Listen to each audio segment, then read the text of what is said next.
Hey everyone, this is day 27 where I will be going over Tyrande, Uther, and Valeera. Tyrande is from Warcraft. She's one of the prominent Night Elf characters. She's based on the Priestess of the Moon in Warcraft 3. So she has the Owl, which they made into the Global Sentinel. Something to boost her attack, searing arrows. An aura that also boosts ranged allies. And her ultimate is Starfall.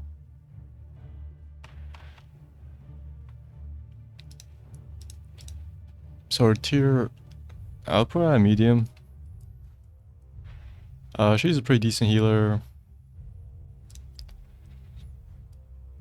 And she has an actual stun, which is pretty rare for support.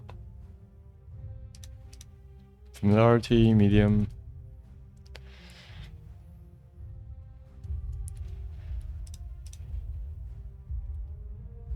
So she is one of the few supports who are actually benefit from attacking. You can see her passive heals her, and the cooldown of Light of Elune goes down whenever she attacks heroes. She also has a few reveals, such as the Owl and her trait. So I kind of wanted to change her, or tweak her into a reveal specialist. So I would change her trait slightly to be...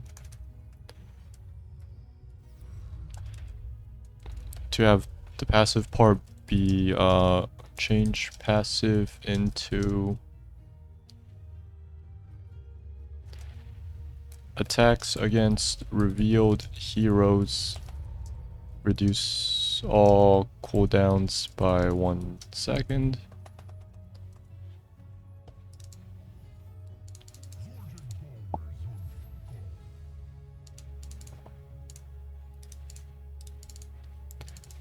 Instead of her just healing herself, because she can heal herself through Light of Elune. There's no reason why she can't cast it on herself. So this change would make all her abilities have lower cooldown whenever she attacks them. And numbers wise, it's a slight nerf to Light of Elune, but it's also a buff to the rest of her abilities.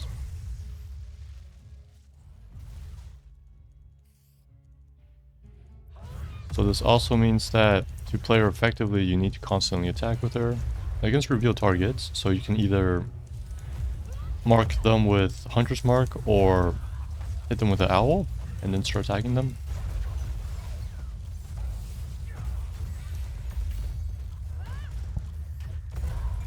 This also works well with her 20s, which I will talk about right after I introduce her heroics.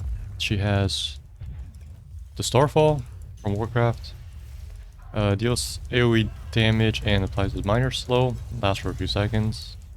And her other heroic is heal and invisibility for her entire team. Shadow Stalk. So the 20s for both upgrade them to reveal enemies.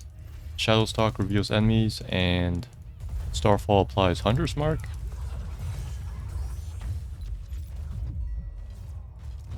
So both of them would work well with my new trait.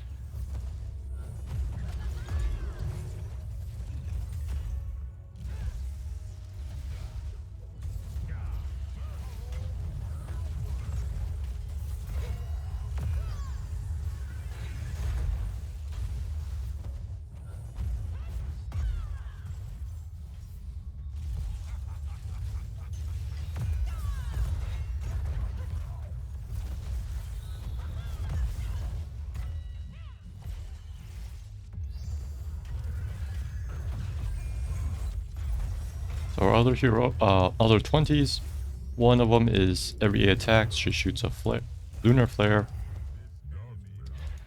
And the other one just reduces the enemy damage, that stacks, ice blade arrows. That one I probably would switch out. I like the shooting star though.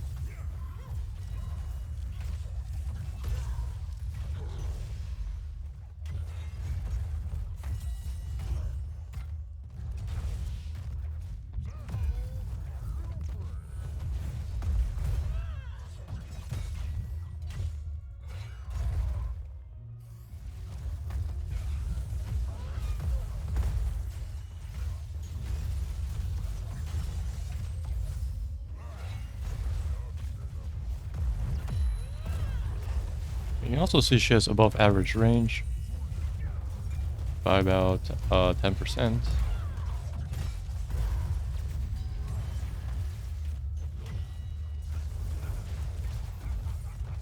Which I would probably just drop down to 5.5 just to standardize things.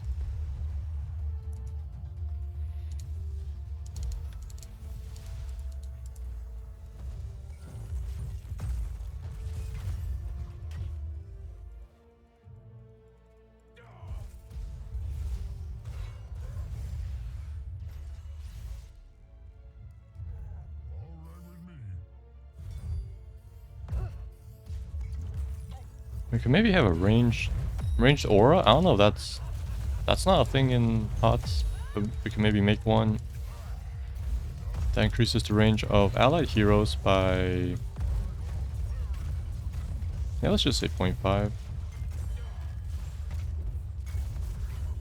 and call that one her aura.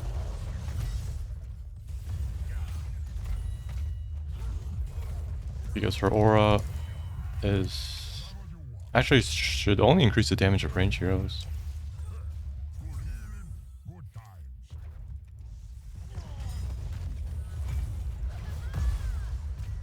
But here in HOTS they made it, I think, just increase all attack damage for heroes for a while.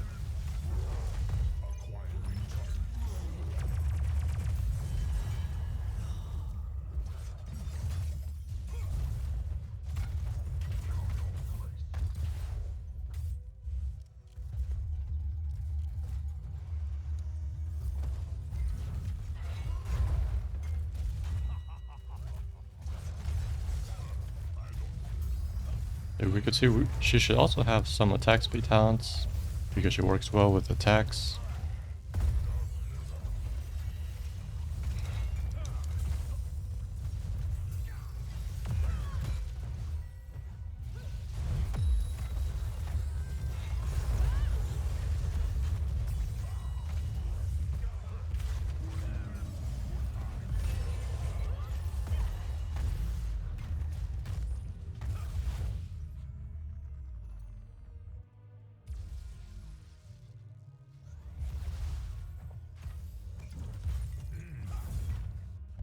So you can see through her talents, she doesn't have much for Flare, just a quest.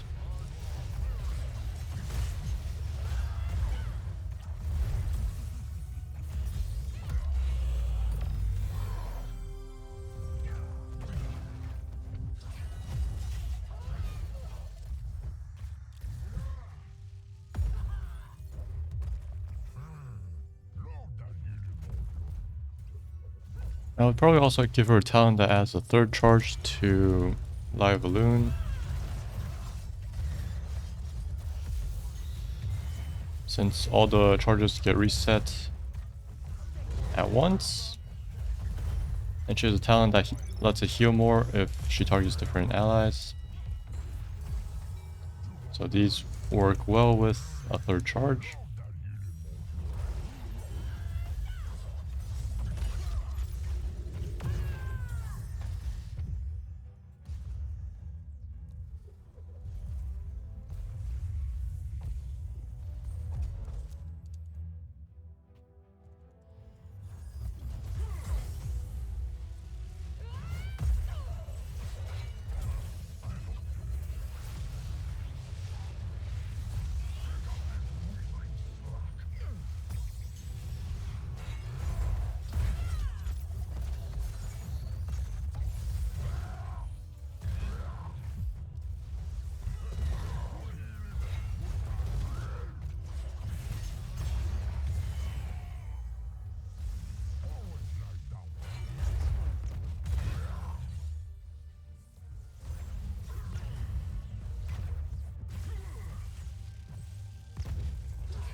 So we have our abilities. Eye of Balloon, Sentinel, Lunar Flare, and Hunter's Mark.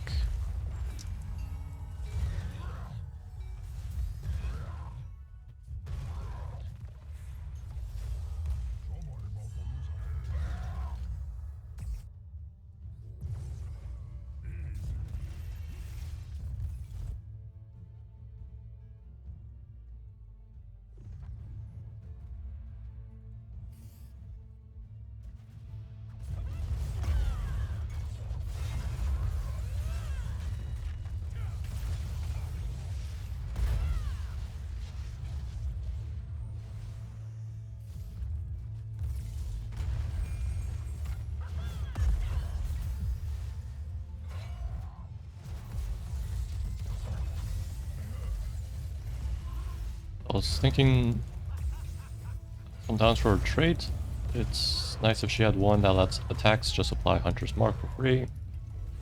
I'll probably put that at 20.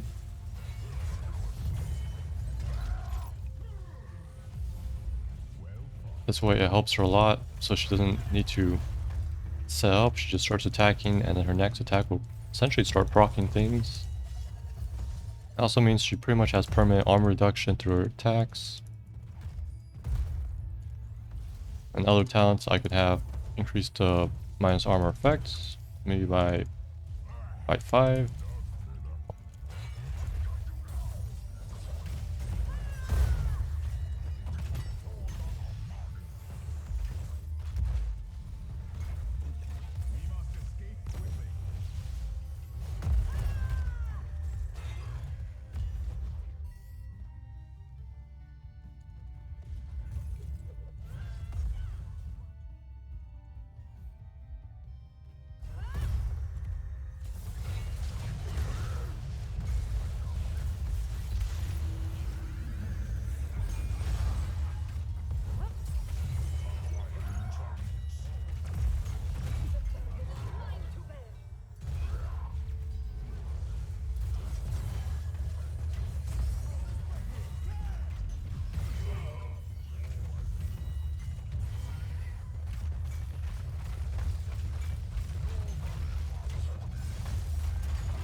I would probably also change this Sentinel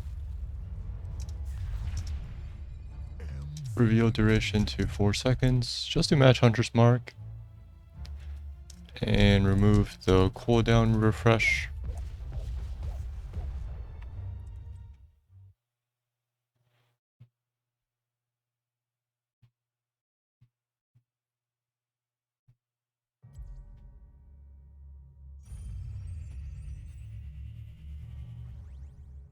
And for Light of Loon, I would also remove cooldown reduction since I moved that into her trait.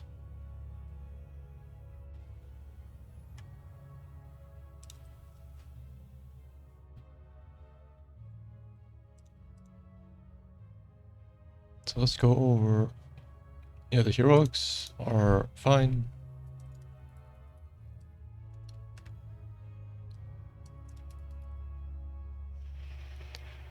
You can see Night Elves have an affinity for Cloak.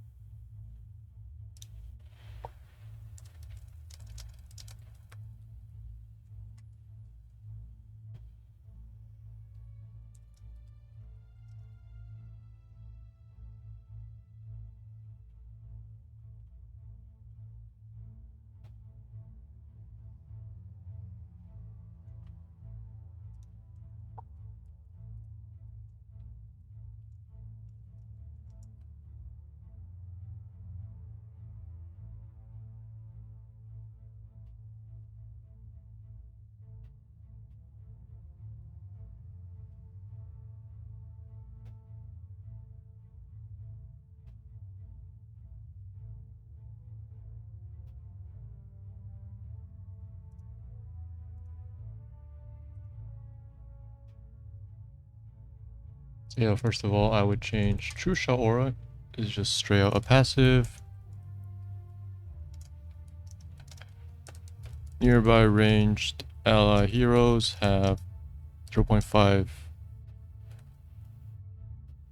increased attack range.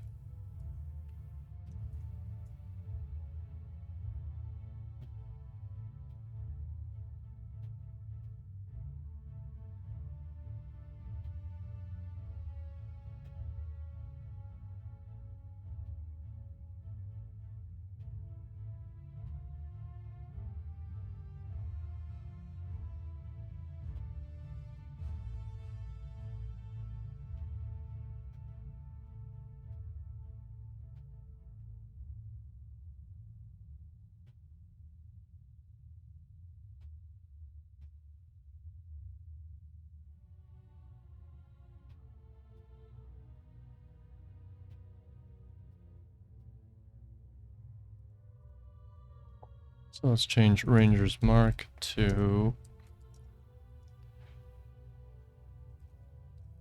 Hunter's Mark. Reduces armor by an additional 5.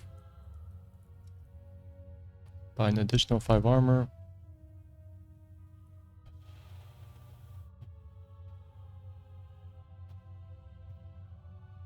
I have this one early.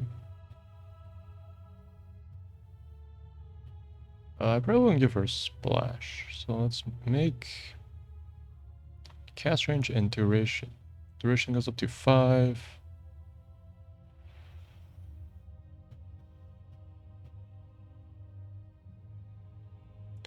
Yeah, let's have increased cooldown reduction for Hunter's Mark.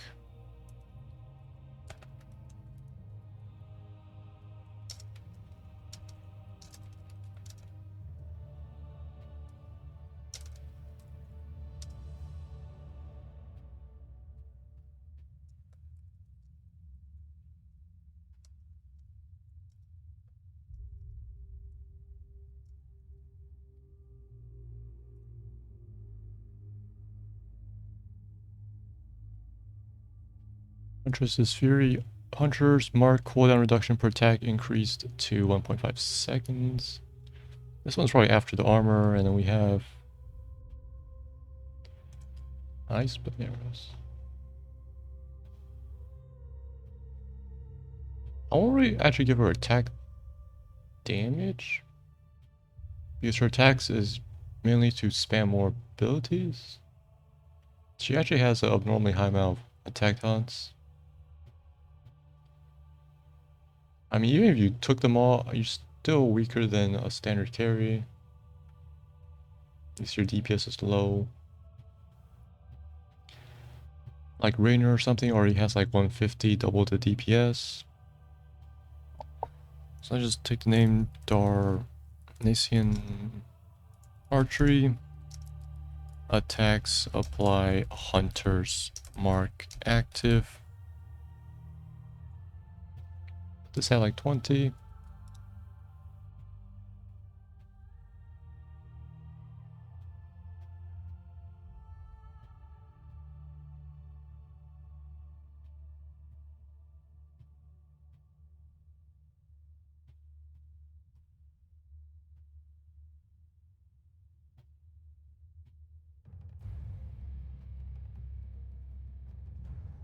Actually, I might change this slightly since this one is about attacks. This one is also actually about attacks.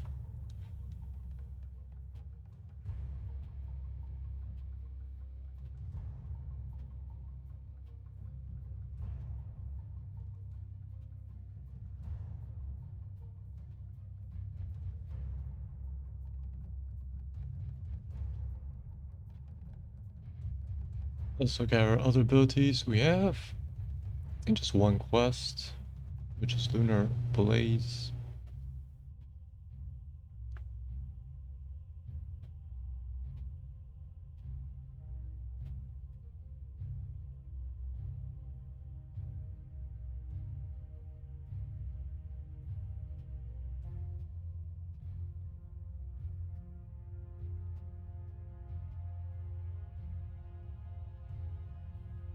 But yeah, numbers we could easily add is Thunderation, AoE, and then we have range and damage here.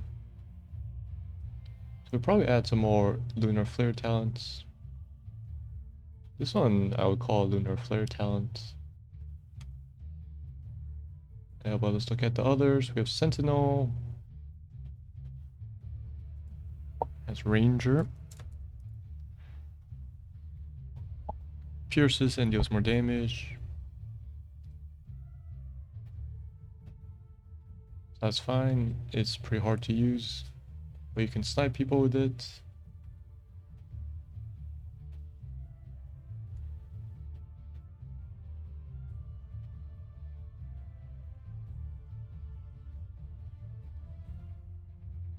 What are my 3 seconds? I don't really like that one. Harsh Moonlight slows and reduces damage.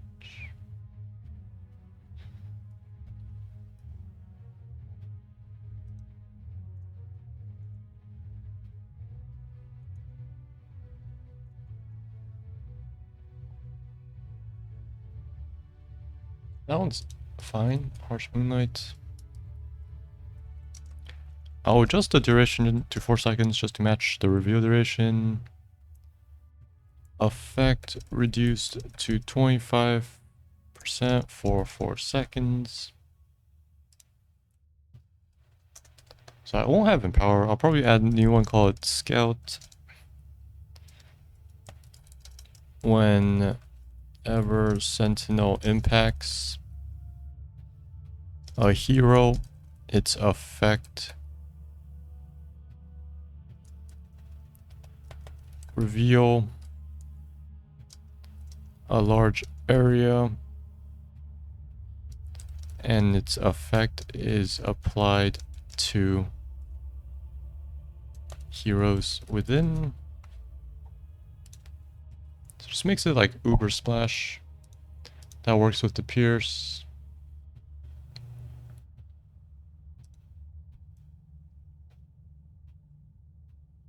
Whenever Sentinel impacts, reveal a large area and its effect is applied to heroes within. It's probably like a 16 or it could even be a 20.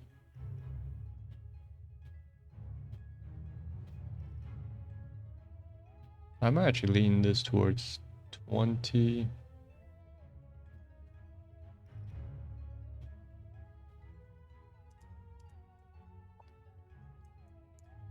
So this one is Lunar Blaze.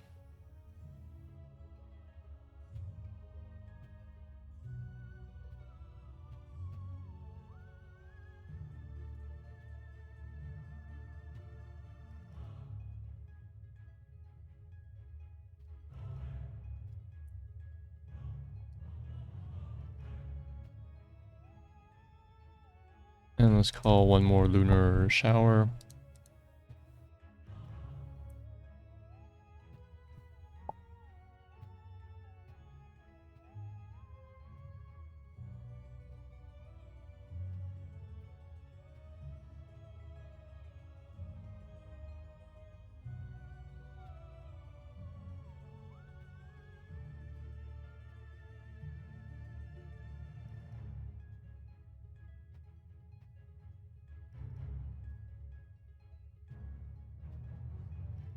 Let's just make this one.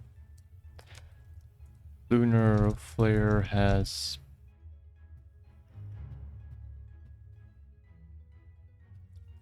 50% increased damage and 0.25 seconds of additional stun. Lunar shower we have. Lunar flare has 30% increased.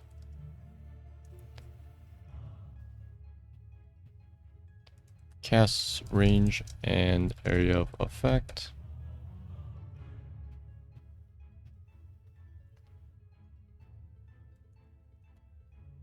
And then we can have shooting star.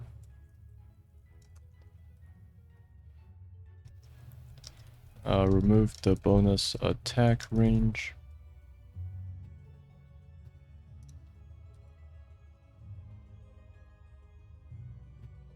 Put this at 16.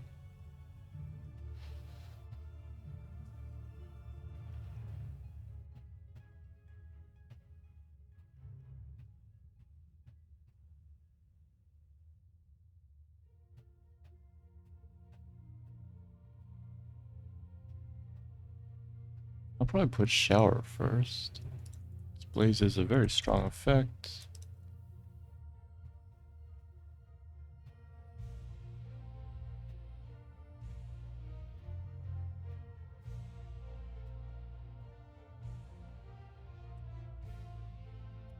Pierce. I might switch these two also.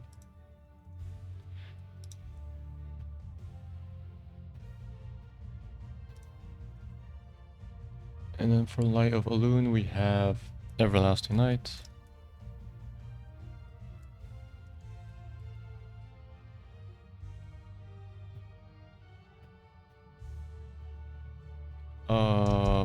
Changed to if next cast is different from the previous cast. Next target. Changed it to if next target is different from the previous target. That wording makes more sense once I give it 3 charges. We don't need Moonlit Arrows anymore since we have. It applied to all with Huntress Fury.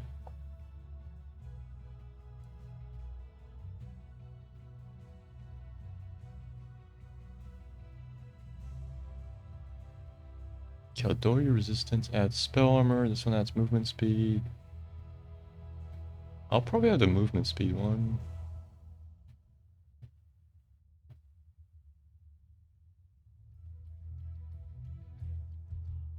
And I would probably remove this one, the one that's pretty much cleanse.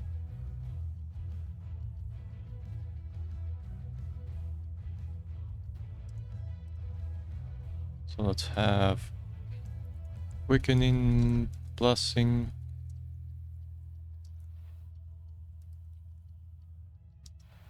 Remove self movement speed. Remove self bonus. Effect is 10% MS, stacks up to 3 times.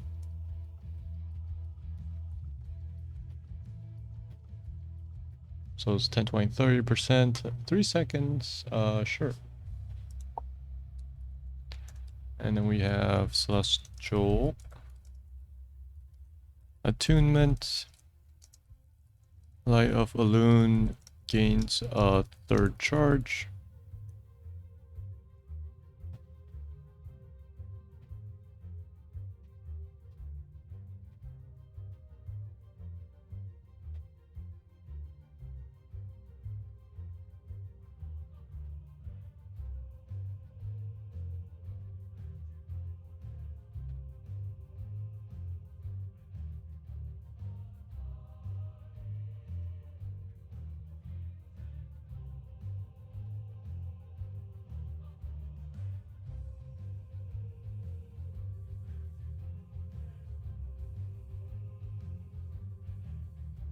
Yeah, I'm going to remove all her other healing options, like this one and this one, and pass it from that. So her only healing is through Light of Elune.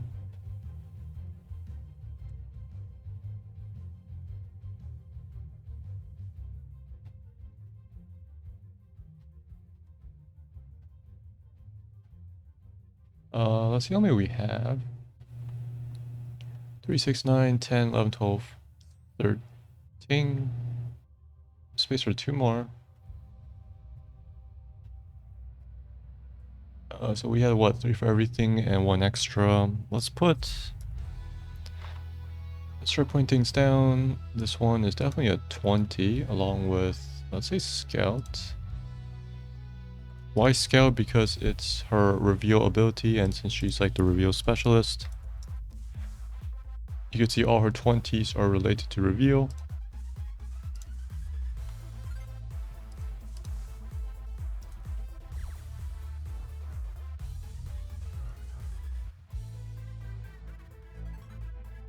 This one is at 16. They are free casts.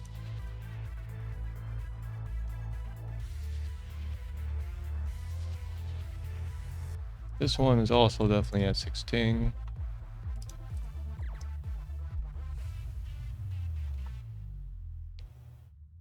Let's see.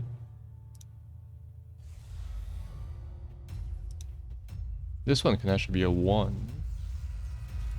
I'll probably have this at 7, I feel like.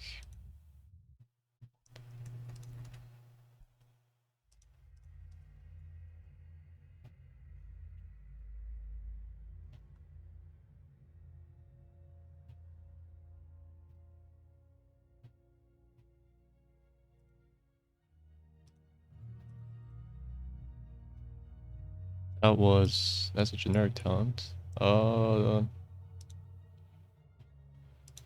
this one probably stays at 4. So yeah, let's put this at 4.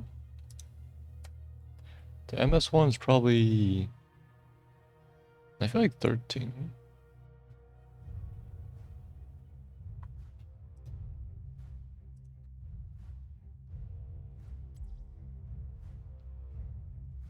And we're going to have a Tyrande on our team, which is nice.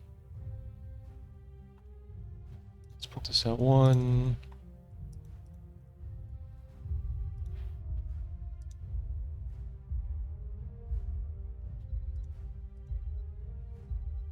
This one feels kind of like a 7-ish to me. This one at 13. Prepare yourselves for battle, heroes. I pray you are ready for what's to come. I got nothing better to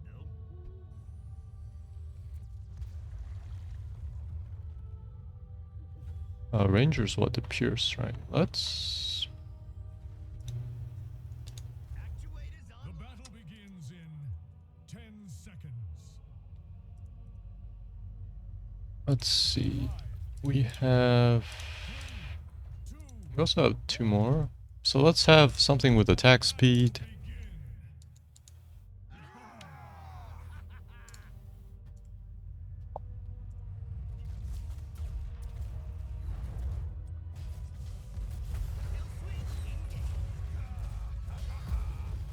Maybe let's call it Searing Arrows. Attacks increase attack speed by 5% for a few seconds, stacking up to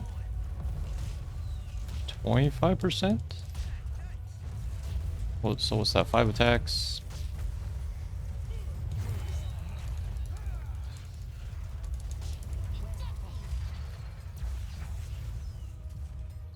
And let's say each stack is 3 seconds.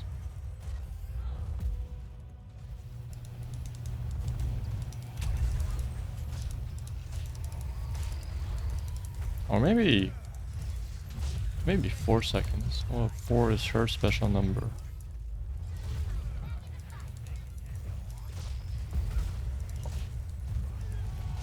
Yeah, let's go with 4. So let's call this one Searing Arrows.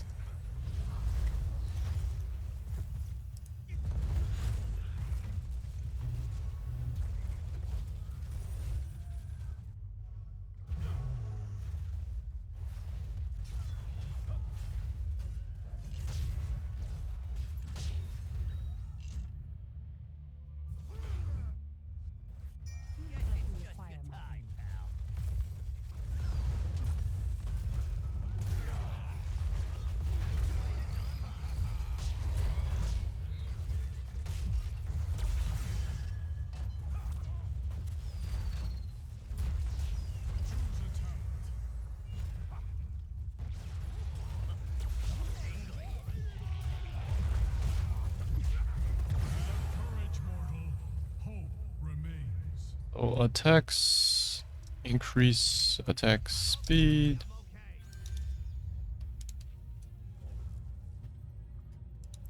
X increase attack speed by 5% for 5 seconds, stacking up to 25%. I guess I'll make it work against any enemy. Doesn't have to be hero specific. Light of Balloon already was not hero specific, I believe.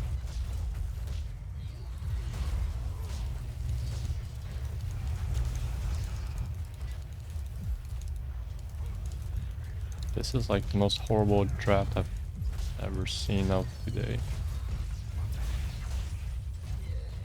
On our side.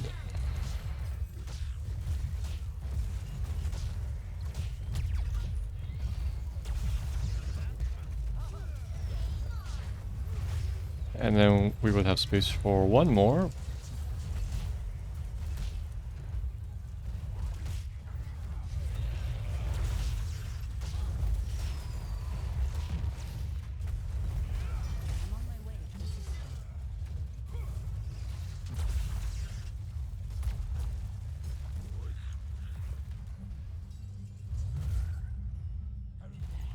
Backing up to 25%.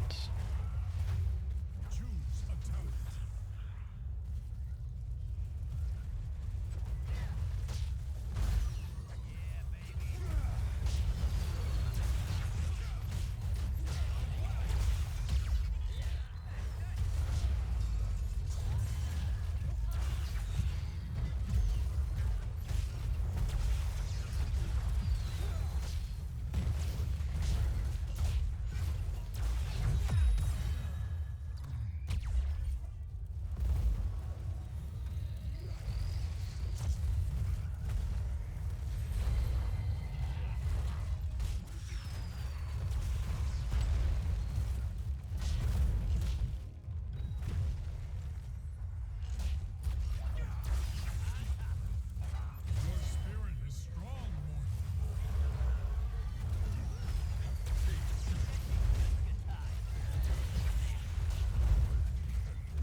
Other things to put at 1, we can have, I think, Searing Arrows actually, and Harsh Moonlight.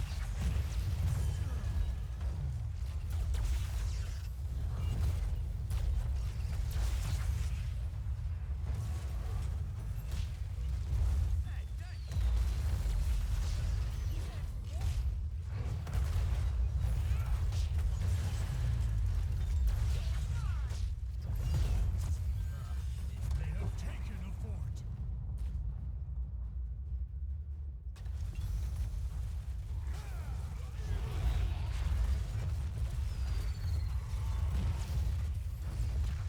Choose a target.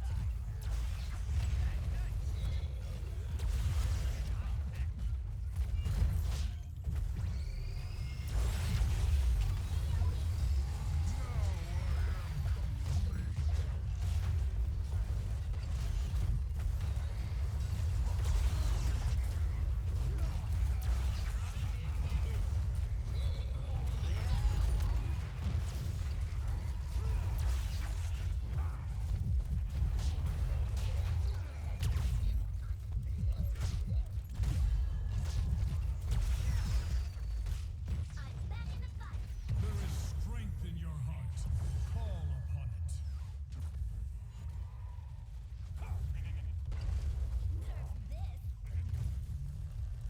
And this one can be at 4.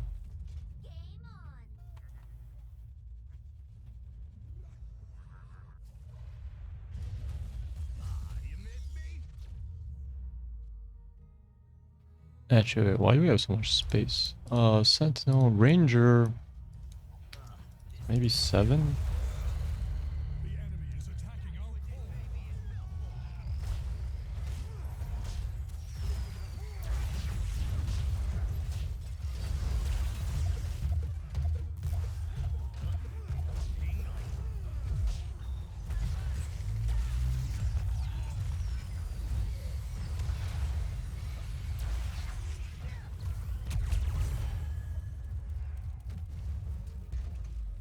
Our core is under attack.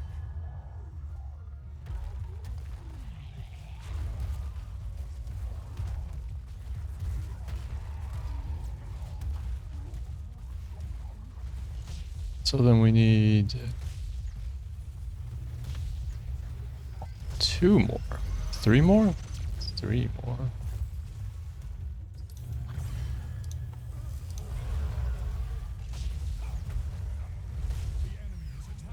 So we had 3 for each. So we had 12, 13, 14, 15, 16, 17. Okay, yeah, we need 3 more. We will fight again. MVP.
We could have something related to maybe the cooldown of Hunter's Mark.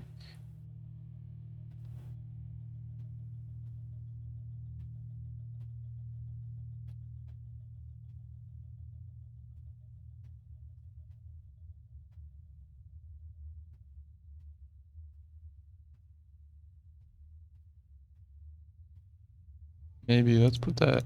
Let's see.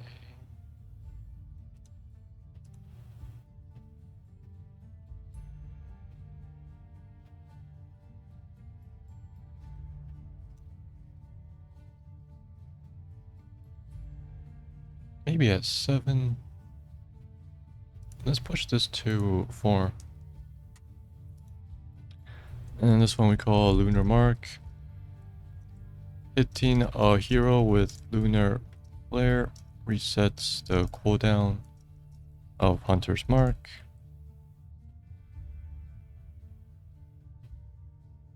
So that also works well with the 16 Shooting Star, which shoots 3 Lunar Flares.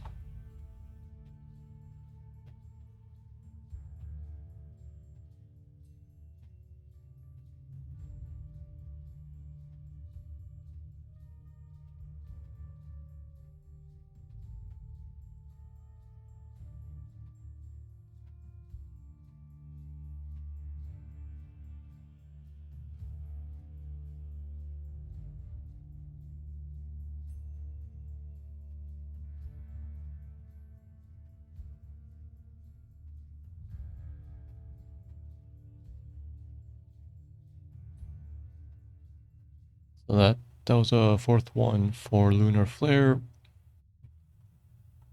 Maybe let's add another one for Sentinel.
Let's have one where the Sentinel returns back after crossing the battlefield and call it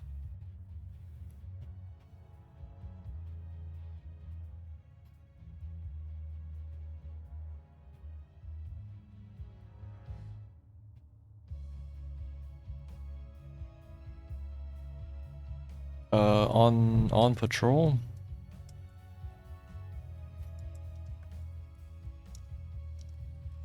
After Sentinel crosses the battlefield, it will return back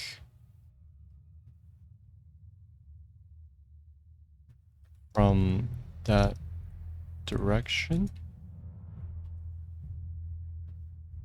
So you pretty much kind of shoot it twice, you just don't get to control the second one. So you shoot left to right, and then after it finishes, it comes back right to left.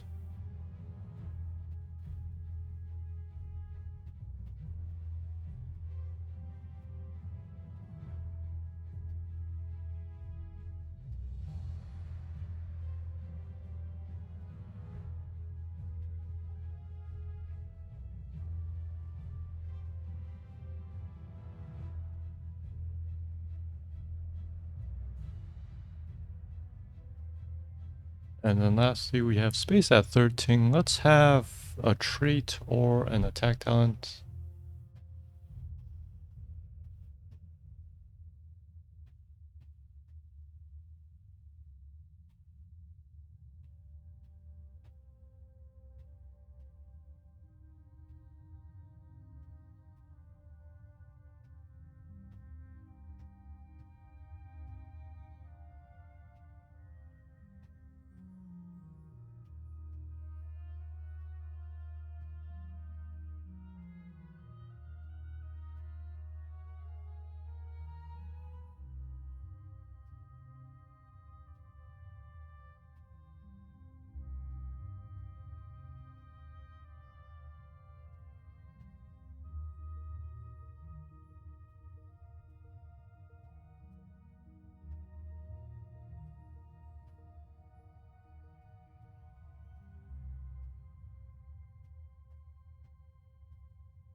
Let's call this one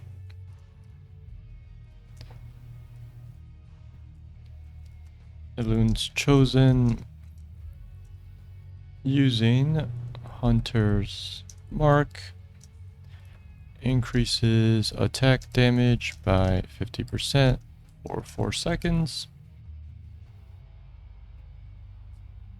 Since I did take out her damage talents, let's put in 1 damage talent.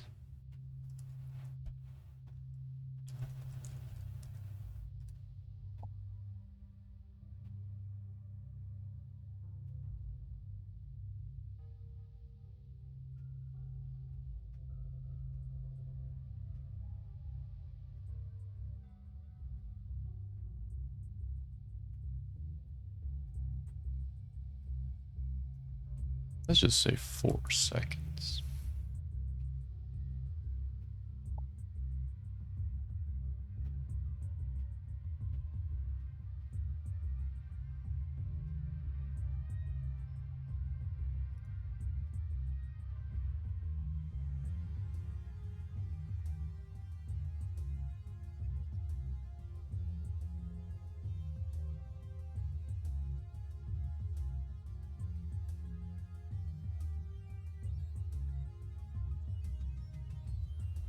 %, movement speed for 4 seconds.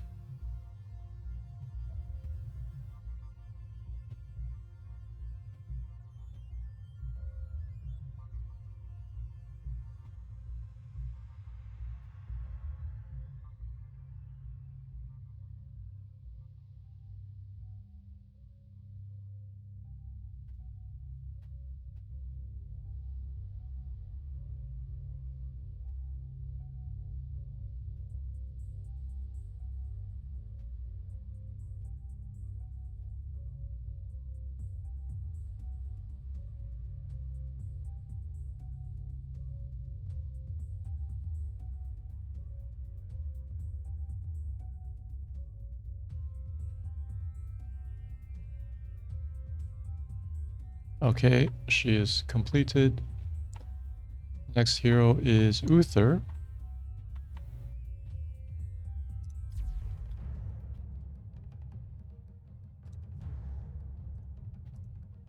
He is also from Warcraft. He is a paladin.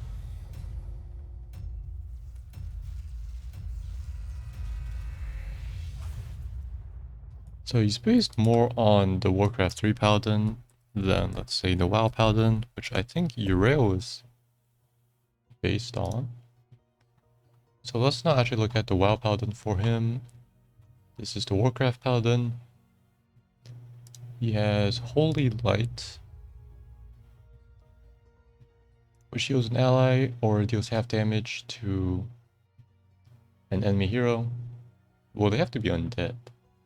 Divine Shield as his heroic. It's normally just himself, but in HOTS you can target allies.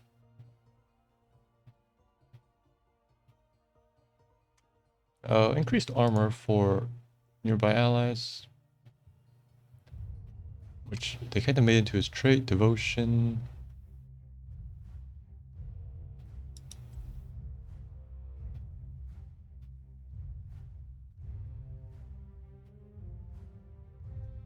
And he has Resurrection. He can revive allied units.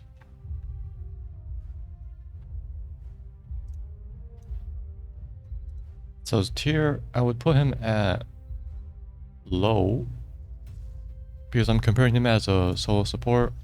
He heals probably like half of what a support does because he provides mitigation.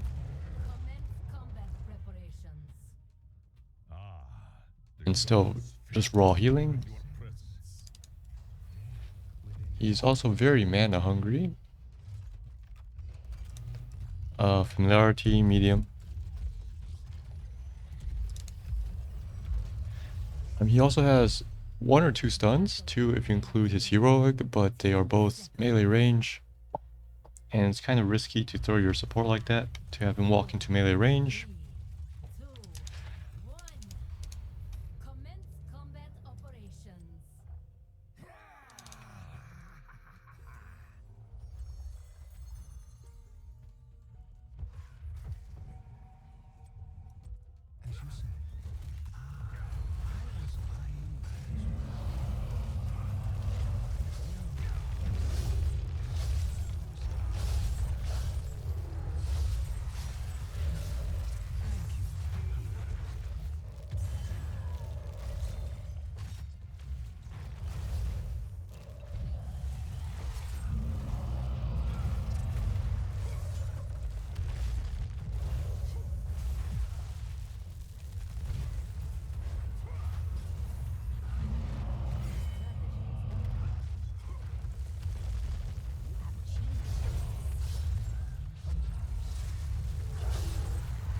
Those two heroics are fine. One is defensive, one is offensive.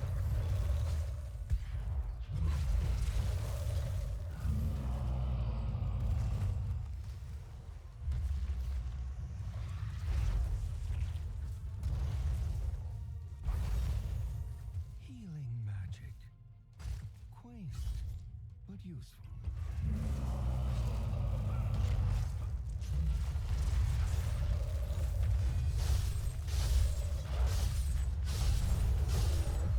Balance will be preserved. Let's see, you can see he has a lot of holy light talents. 5 of them. Not much for Radiance, just 2, and not much for Hammer, also just 2. And he has a few for his trait.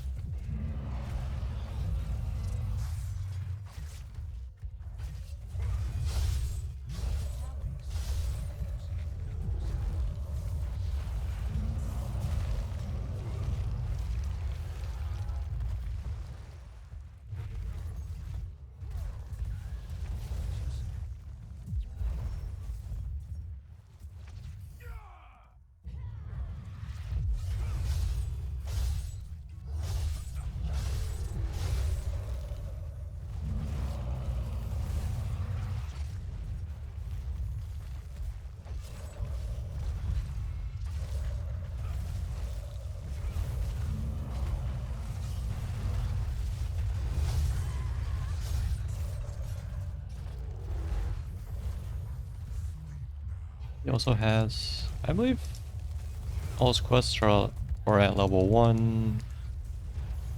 One for Holy Light, one for Radiance, and one for attacks. Which also goes with his hammer.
Probably make some changes to Holy Light. Pretty much give a Holy Shock for free, so you can target enemies. It's more in line with his base ability. So I think it hits enemies for like half-ish damage, 40% damage.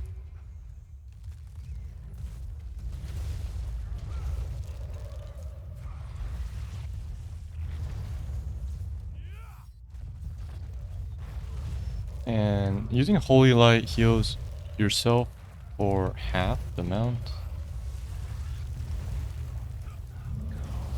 I'll probably change it to just remove that part so it's only a single target you cast. You can cast it on you or your allies to heal, or on the enemies for half damage. And I'd probably definitely drop the mana cost down slightly. So it's more spammable, like 60 mana. Since I'm also reducing the heal effects, and so it doesn't heal you anymore.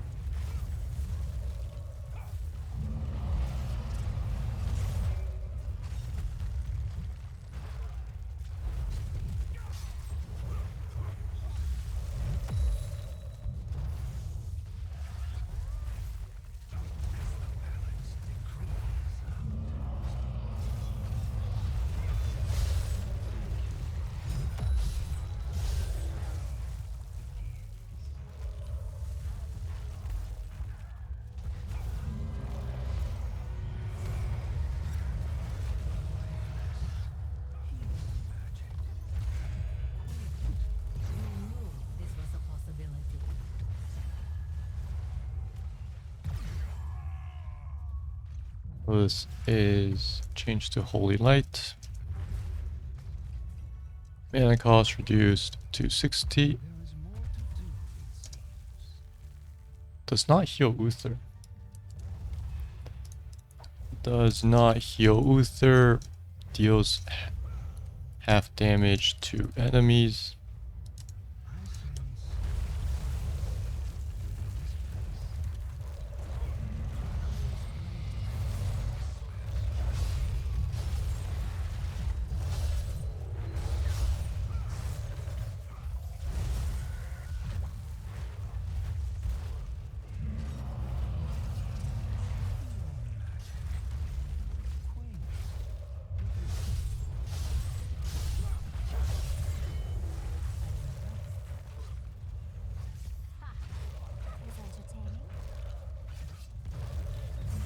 I would probably also change devotion slightly, just another corpse. because the devotion on himself is weaker. I don't really like that part, since they kind of made Uther into... is supposed to be in melee range. You can see he has stuff like Holy Fire. So to make him slightly more tanky, I would shift the armor so it's 20 for both his allies and himself.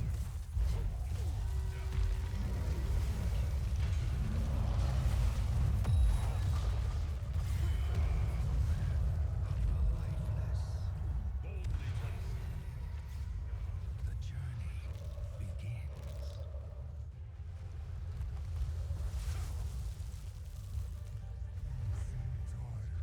That also goes along with the 20 devotion where you can stack 2 charges.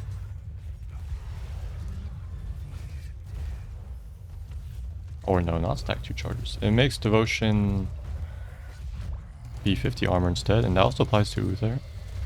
That one's actually very strong.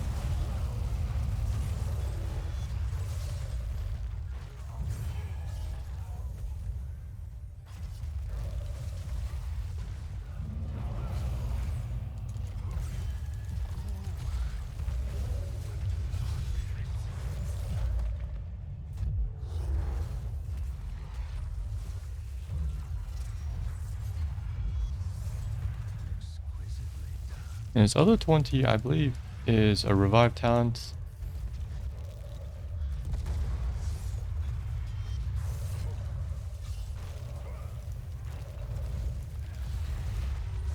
I mean, I would only keep it because he has resurrection in Warcraft.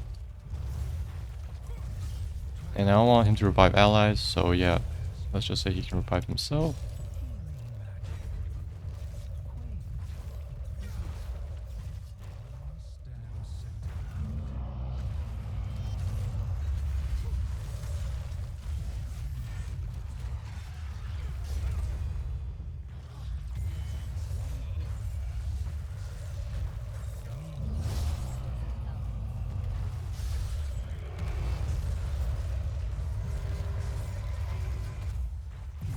Magic.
those 20 upgrades for heroics. One, it makes Divine Shield AoE. So you can actually make your entire team invulnerable if you huddle up. And for Divine Storm, it increases the AoE 50%, a lot easier to catch. I'm pretty sure also reduces cooldown. So I'll probably change that part.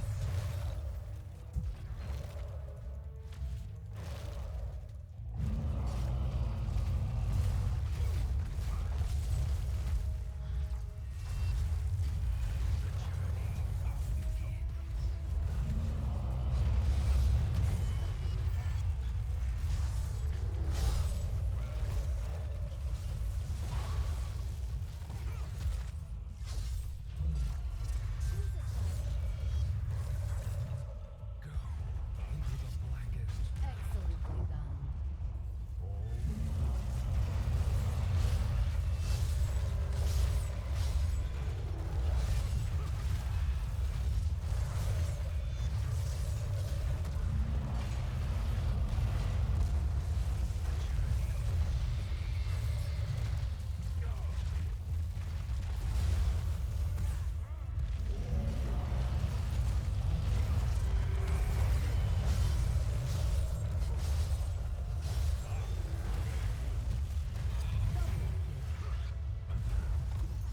Triple kill. Quad kill. is at my command.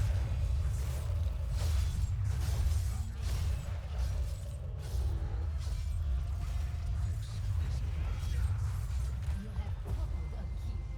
The Patriots will be pleased.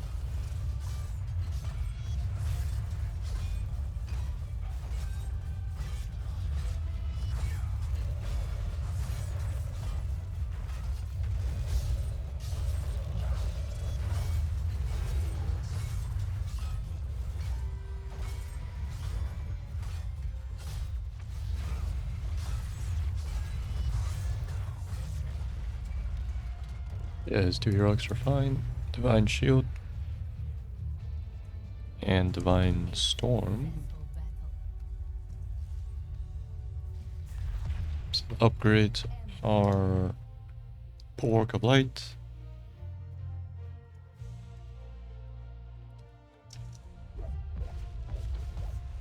And Divine Hurricane. So we removed the cooldown bonus. Let's see how big Divine Storm is. 3.5.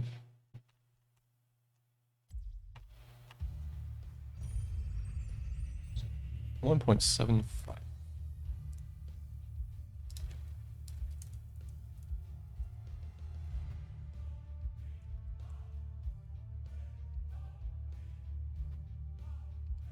Let's just change this to remove cooldown bonus, increase radius to 75%. So the final radius will be 6.125, which is like that. Pretty enormous. The stun is actually not that long. Actually, maybe we should increase the stun duration, since this also increases duration by about a third. Let's have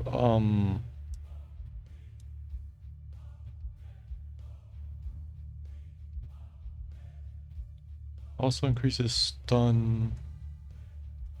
Also increases stun duration by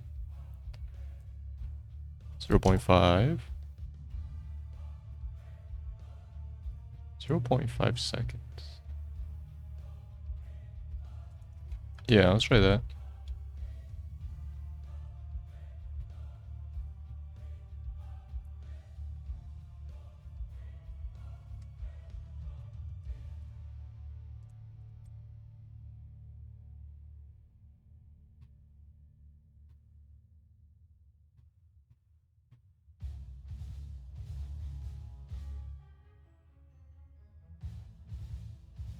Or let's Maybe they just do 0.25.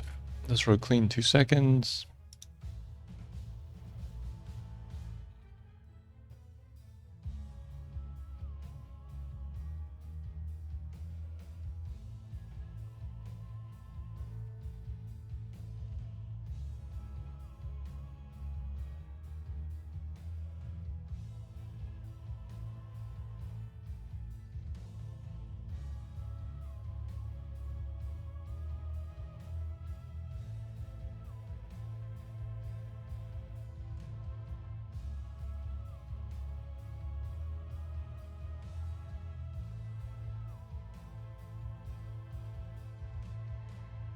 Holy Radiance, we may just buff the damage slightly. Damage increased to 194 to match healing. Because you don't really use this spell as damage.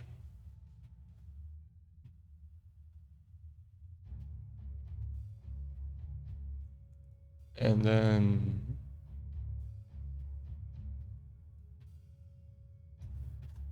I'm pretty sure Devotion is only 15 armor on himself.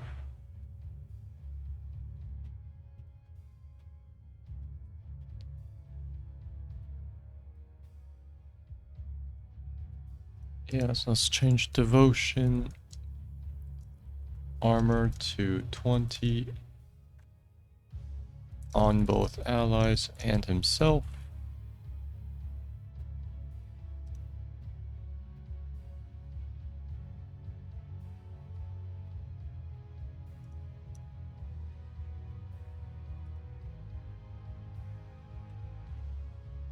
So we have his abilities, Holy Light,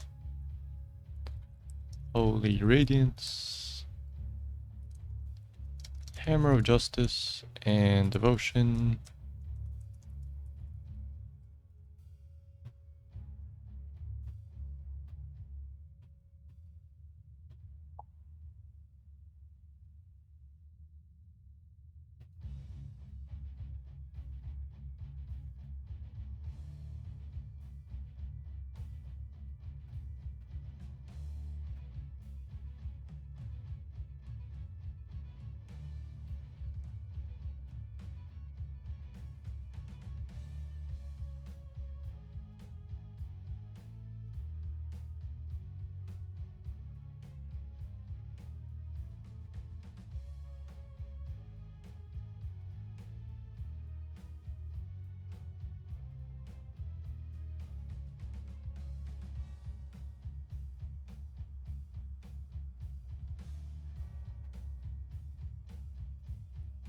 The Silver Touch, let's...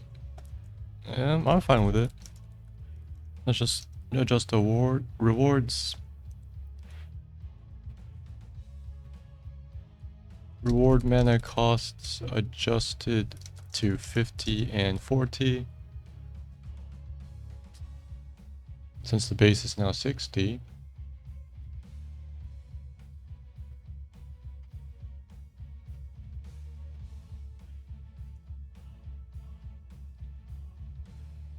We have Holy Shock, which is pretty much built in anymore. So we'll need that. This one, Armor of Faith. It wants you to be disabled. I probably won't have that.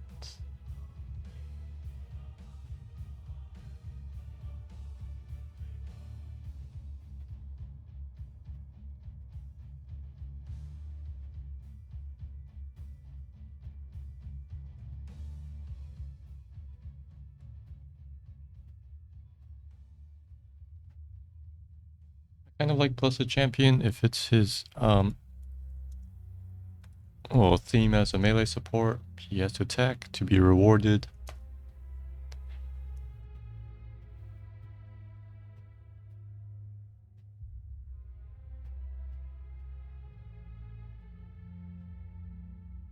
All of these are awarded as percentage of heal amount by Holy Light is because you can buff it, such as with this one.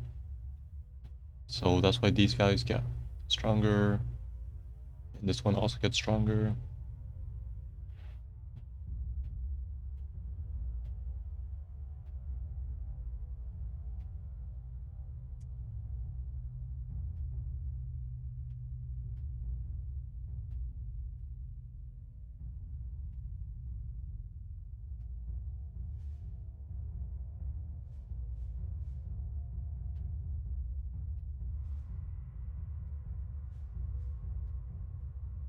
I can. I would change Beacon of Light to be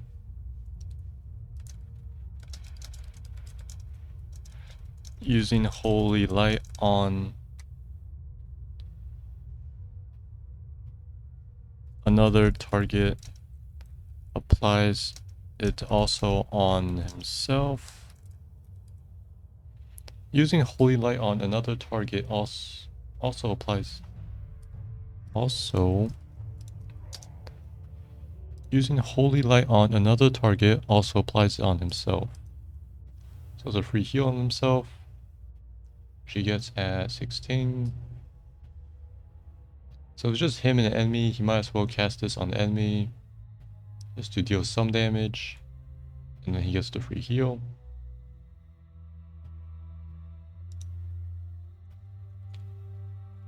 For Holy Radiance, the quest is Wave of Light. I would change out the reward because that's not even tied to Wave of Light, that's tied to his trait. Change reward to width increased by 100%. It helps you land on more targets. The width is pretty narrow, it's 2.5. Wait, actually, 2.5. Let's say 50%? 100% is way too high. Let's say 75%.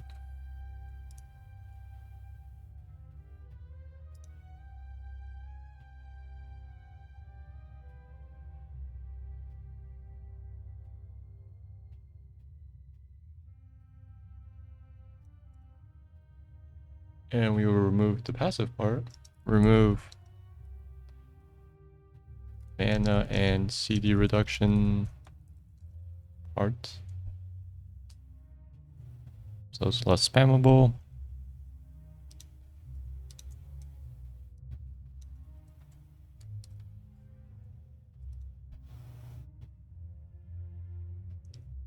And then the only other talent is Tyre's Deliverance.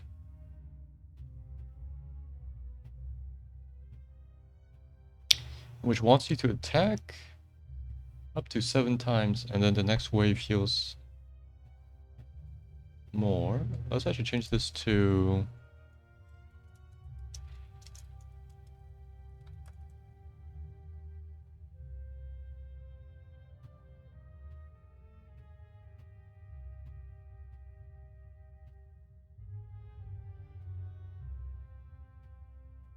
every healing and damage increases by 10% for every healing and damage of Holy Radiance increases by 10% for every hero hit.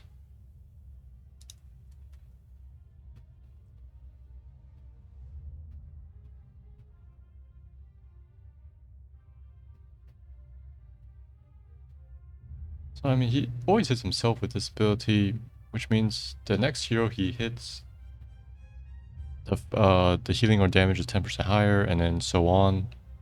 So if he hits both teams, the last hero hit takes double healing or damage. So this works well with the width increase to hit as many heroes as possible.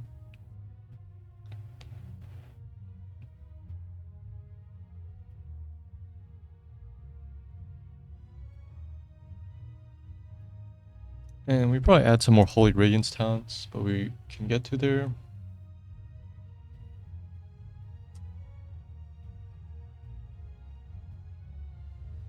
And he has Hammer of the Lightbringer. We just want him to just smack enemies with attacks. He gets some mana. And the reward is reduce cooldown on Hammer of Justice.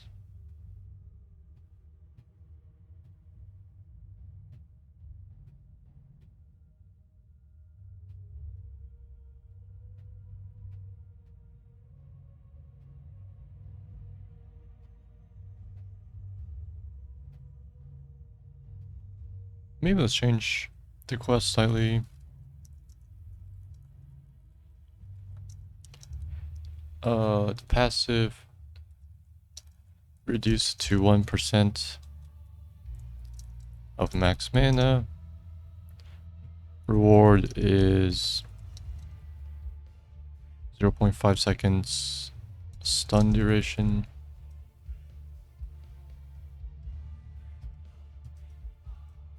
Is plus 0.5 seconds additional. Instead of more spam, you have a longer stun.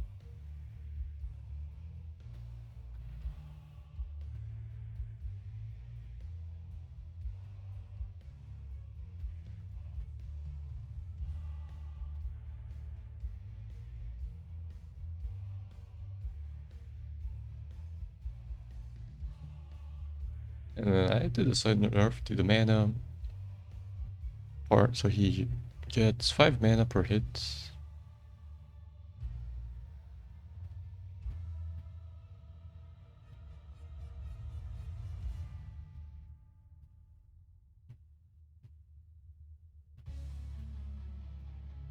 Pursuit of Justice. I don't really see a point with this, because I mean they're stunned. I don't really see why you need MS.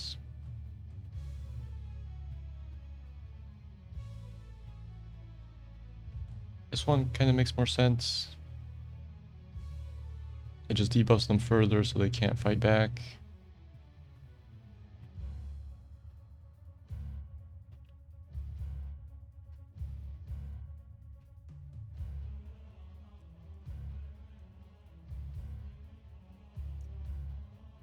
And then having like a AoE to Hammer of Justice would actually be pretty nice.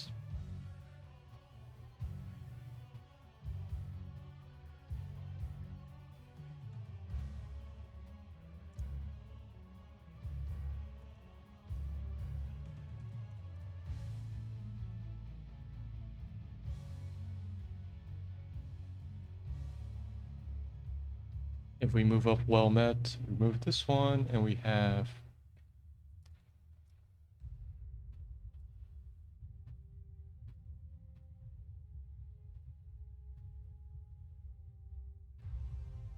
call this one Judgment.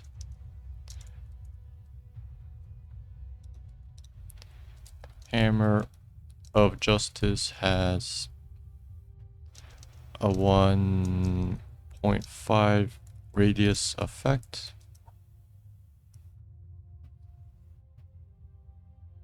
So it just becomes Splash. Hammer of Justice has a 1.5 radius effect around the target. This one's definitely at 16.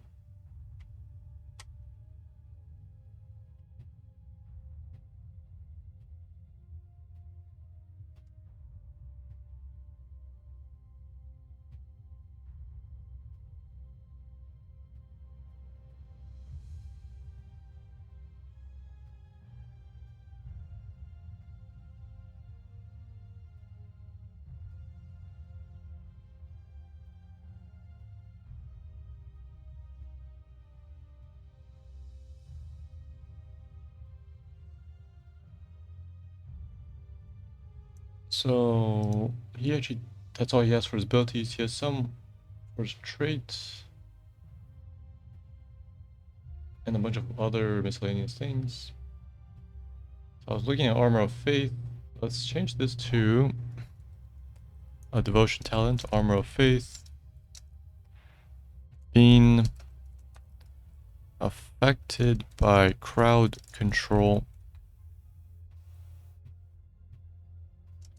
grants him devotion.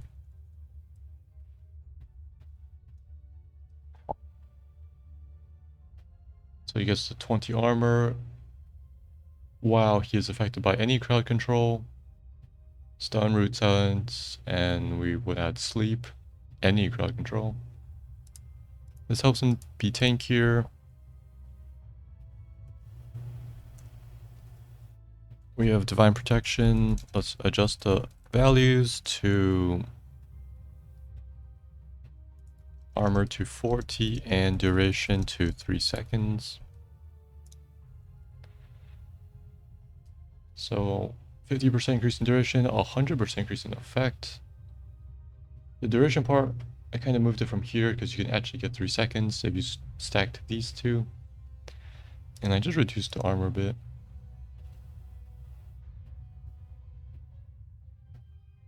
Redemption, yeah, we can leave it here, it's fine. Yes, Guardian of Ancient Kings. He gets rewarded for healing a disabled CC target, which is kind of counterproductive to how you're supposed to use him. You're supposed to heal them before, so the armor kicks in and it mitigates damage.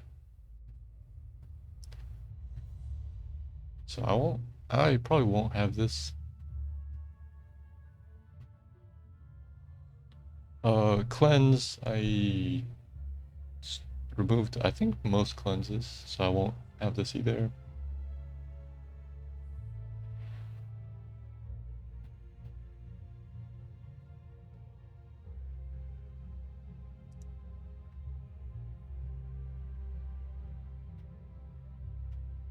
Devotion, he only gets it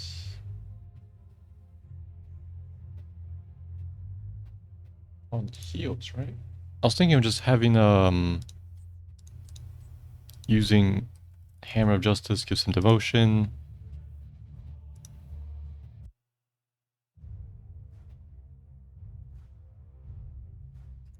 I mean, it makes more sense than the movement speed one. Never put the light to the test.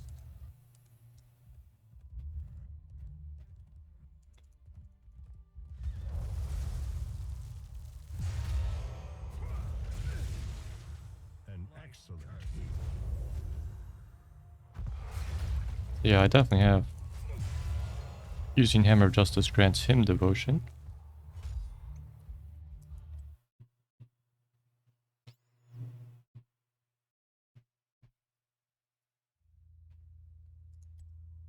Let's just take the name Pursue of Justice, but it's reworked to using Hammer of Justice gives him devotion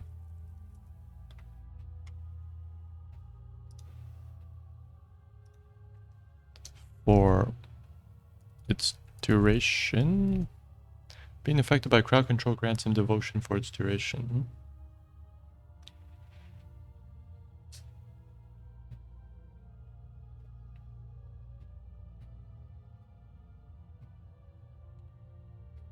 And then we could definitely have something like that affects what devotion does, such as, yes, maybe call this Guardian of Ancient Kings.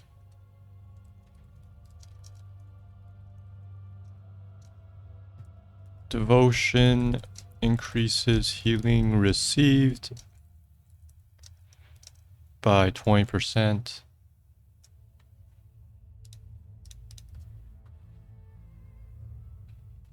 So he can heal himself more easily if, you know, you hammer first to get devotion, and then you can drop 2 healing spells on yourself. Or for allies, you would drop Radiance first because Holy Light heals the most.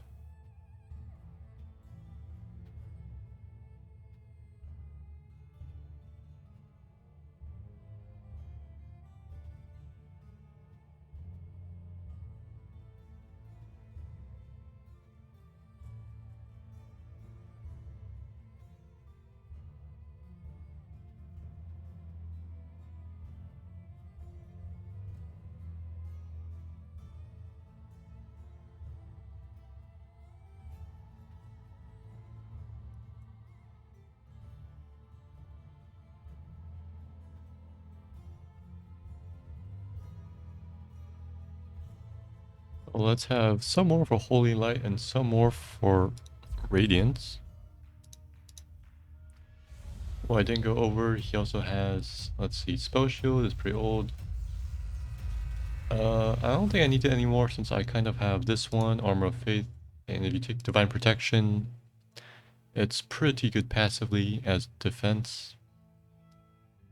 His Benediction, which allows him to double cast. It's kind of like a single target rewind.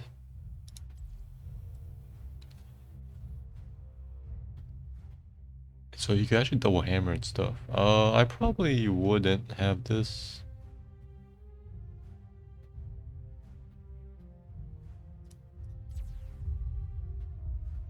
He also has some AoE burn, Holy Fire. Damage goes up to 60% bonus, which is like, what's that, 7.8? Deals 21 DPS, which is non-existent. Initialization in progress. Prepare for combat. Also, I probably want to have some things You offer naught but slavery that and any true incentivize him to be in melee range.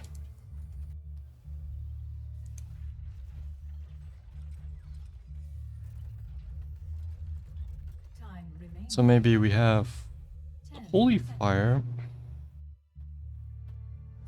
Let's have that DPS be like, let's say 20, right?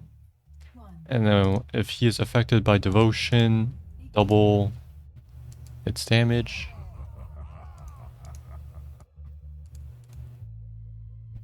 blessings of the light. So then it goes up to 40. But it's not like he can always have Devotion on himself unless he plays kind of greedy by casting all his heals on himself.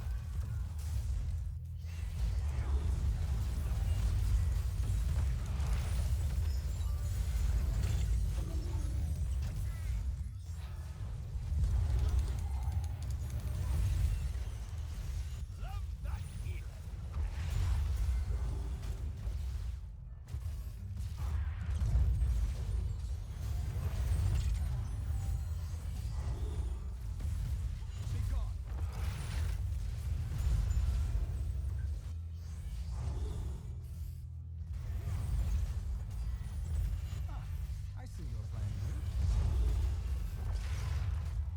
here. And then we will have... Okay, let's go back to having some more talents for his first two abilities.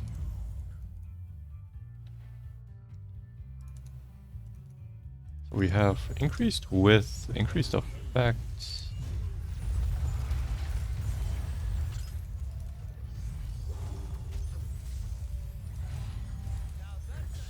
Maybe some type of increased range. Range and speed.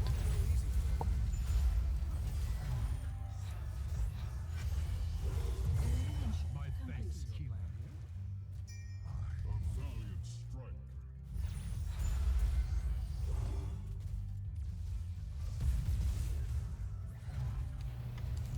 Select attack.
thinking of another talent that we use the name Hand of Protection, and attacks give another nearby ally devotion.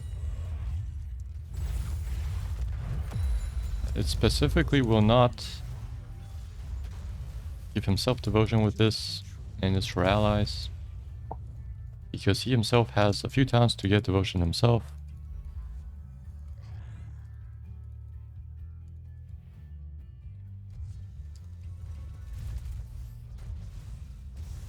So this way he can actually apply devotion without using mana. Excellently done.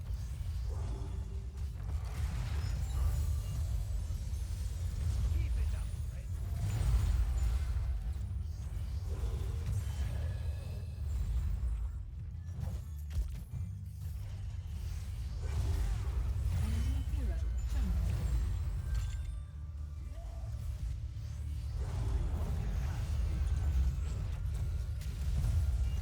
Killing spree.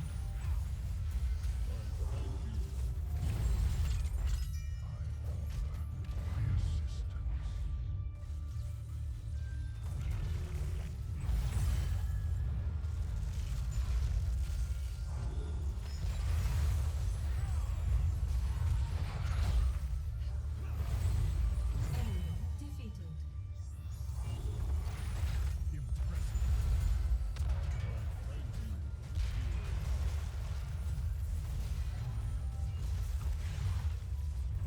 Elimination complete. Excellently done. May the light be merciful on your soul.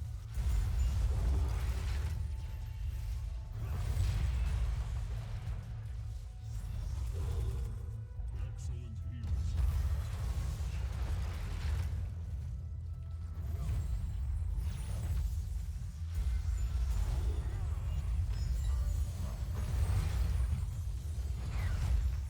My thanks. Excellent.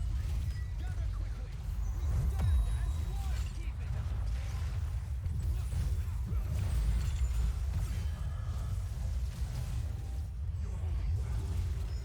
Right here.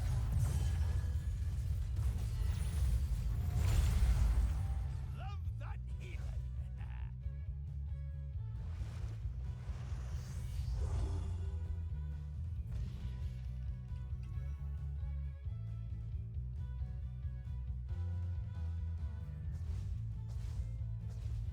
Do not falter.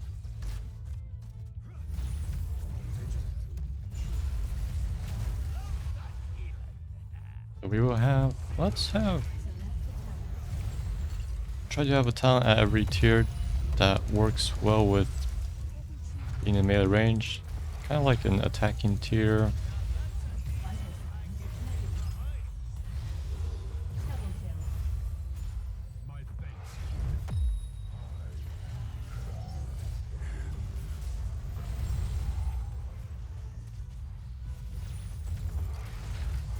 Opportune intervention, friend. Press forward.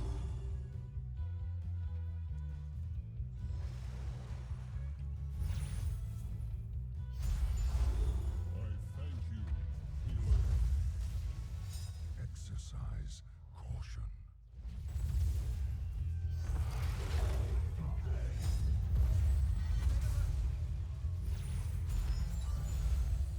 Keep it up. Excellent healing.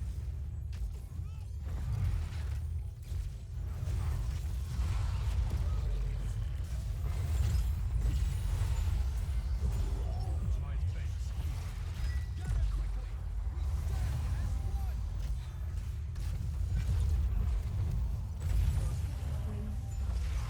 Well, let's have this somewhere. Let's call this one Hand of Protection. Attacking grants another nearby ally hero devotion. And I said this was for one other. Holy Fire. Stormwind will endure.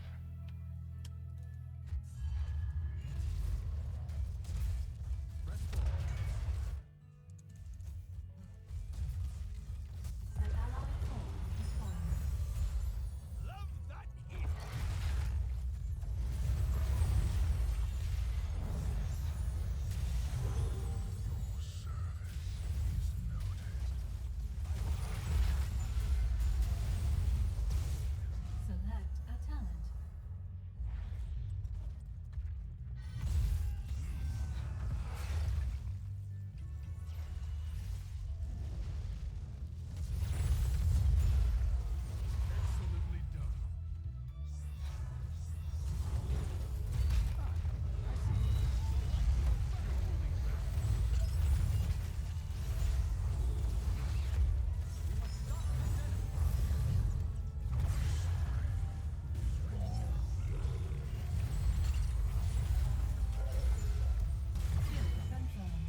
Damage increased to 20. Damage bonus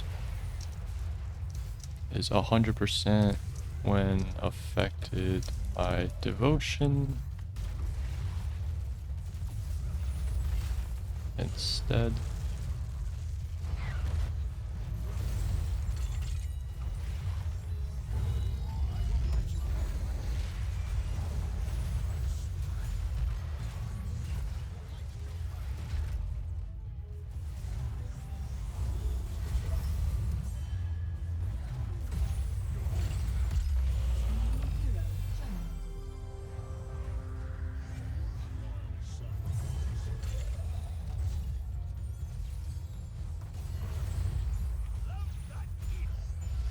Excellently done.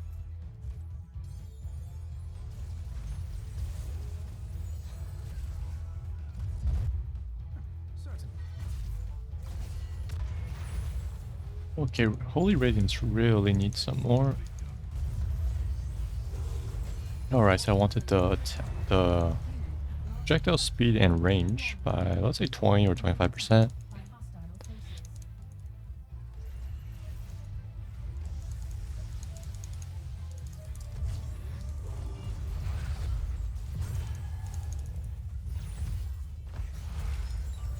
Excellently done. Your core is The light shall burn. I can get away.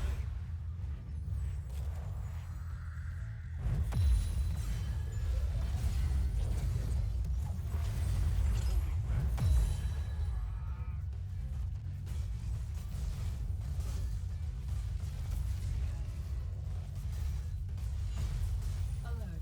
Your Let's call this one Divine Reach. Holy Radiance has 25% increased range and projectile speed. alert. Hostile forces are victorious. MVP.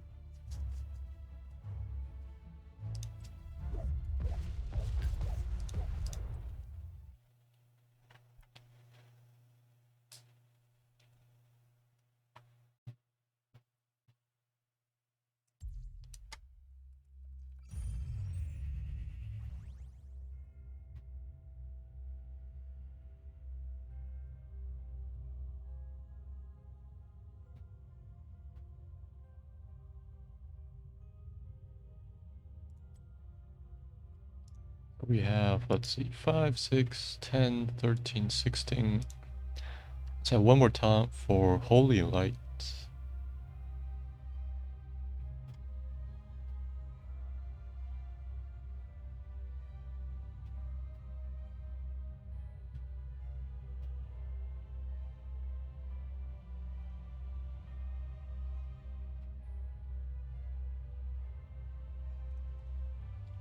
Just call this one Holy Shock. Holy Light damage against enemies increased to 75%. So that is 270, which is actually a pretty hefty nuke.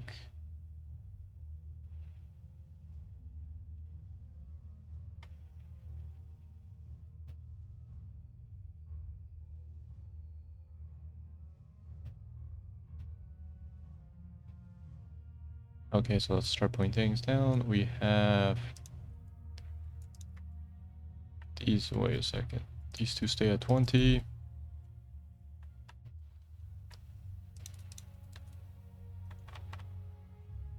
And then the 16s will be these three.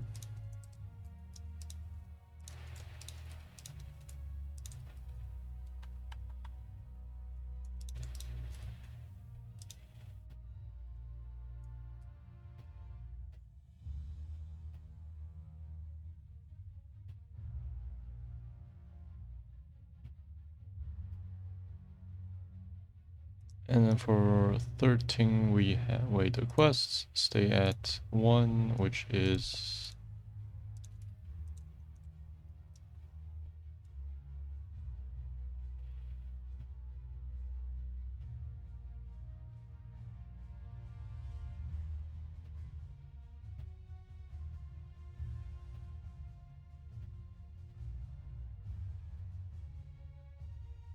Let's say actually reward. Reward changed to 25 and 50% increased range. No mana reduction.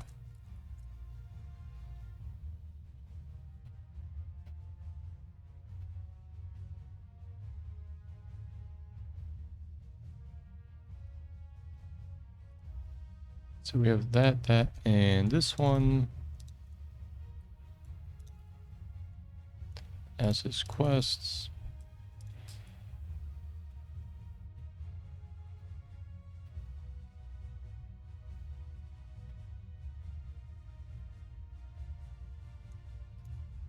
Maybe let's just change this to 2020.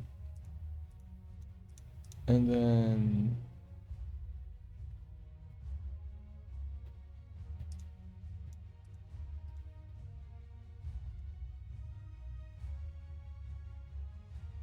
I think this one can stay at 4.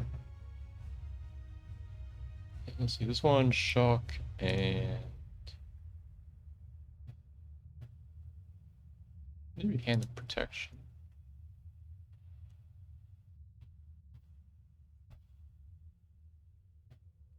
Or actually, wait, so this one gives him devotion.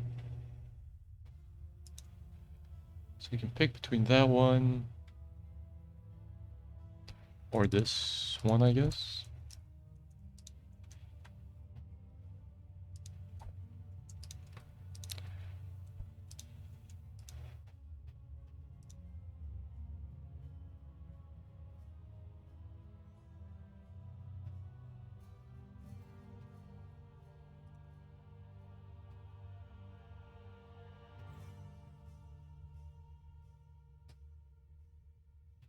So this is your choice between giving devotion to yourself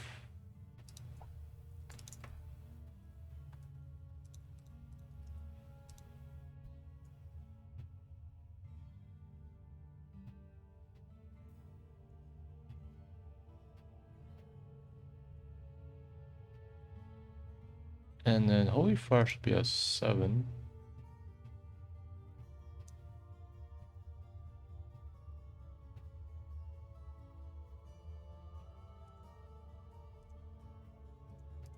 Let's say Holy Fire. Well met. Maybe like Divine Reach. I need to split these two.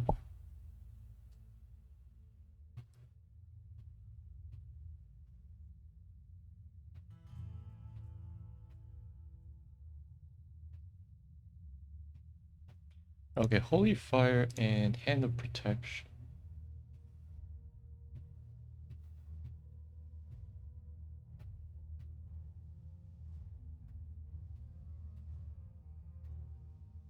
So one is for yourself and one is for your allies.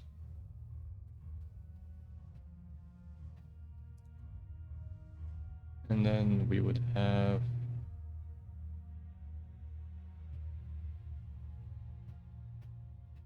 probably Divine Reach.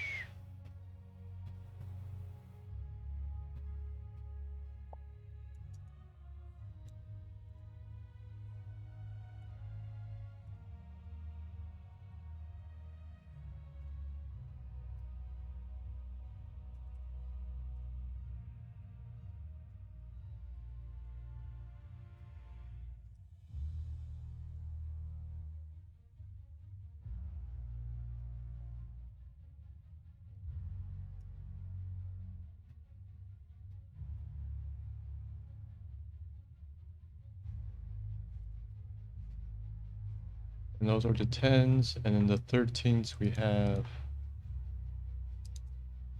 Wait a second. Blessed Champion, Well Met, and Guardian of Ancient Kings.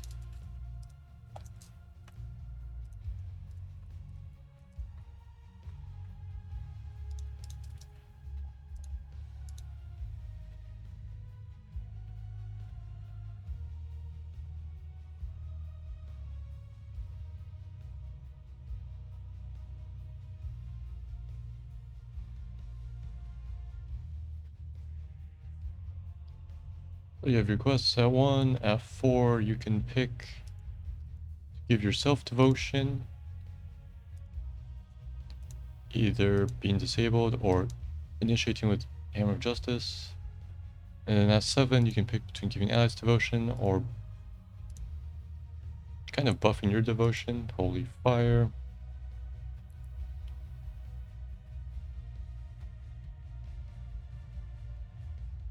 And then 13 you can make devotion have another effect, increases healing received.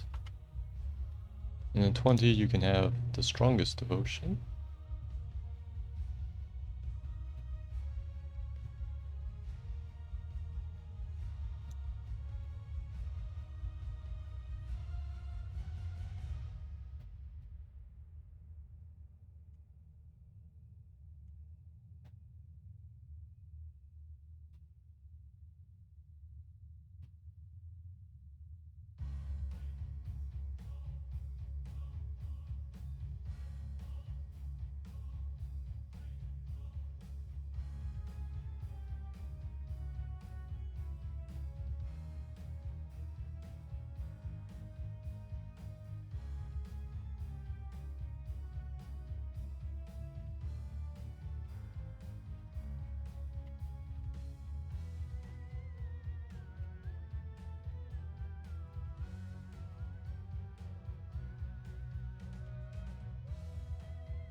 Okay, so this is Uther, he is completed.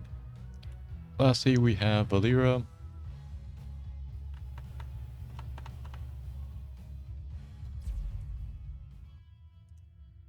Who is the face of the rogue. I'm pretty sure she's the rogue in Hearthstone. And she must be a character in WoW.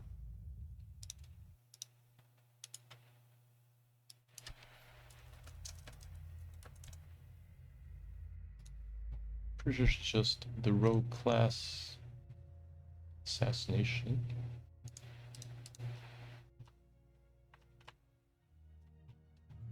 Because I don't know anything about her.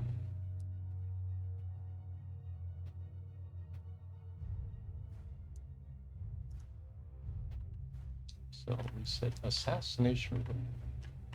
And what are the 3 rogue trees?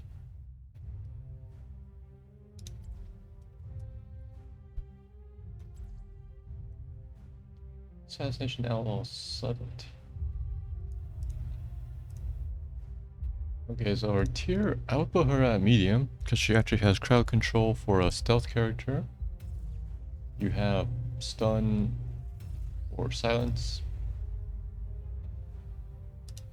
Familiarity, let's say medium. Prepare yourselves for battle, heroes. Stitches no life. The waiting ends shortly. I hope your tongue follows suit.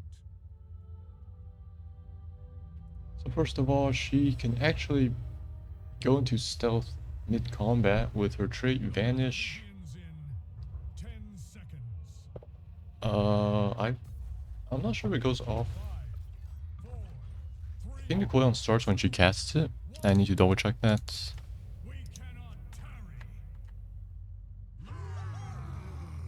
I'll probably check that in game. For the whole.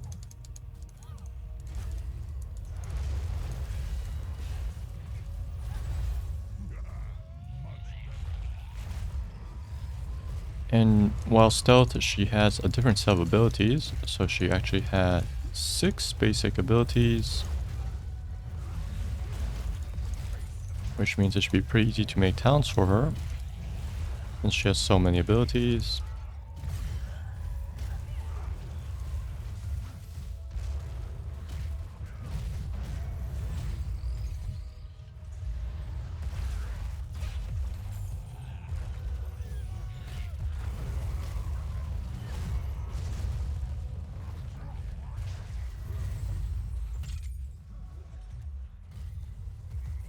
My thanks, healer.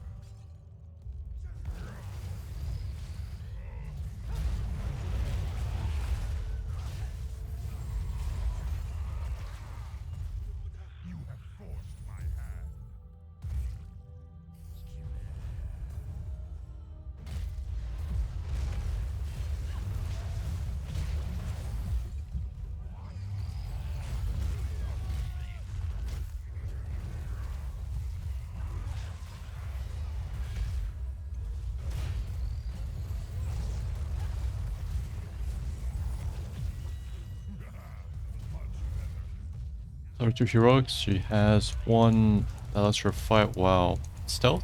She's actually unrevealable for the entire duration. Smoke bomb. And she gets some armor.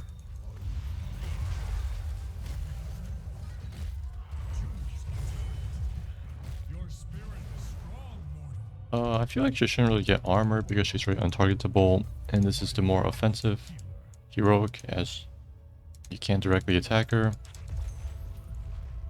But a lot of things in this game is skill shots.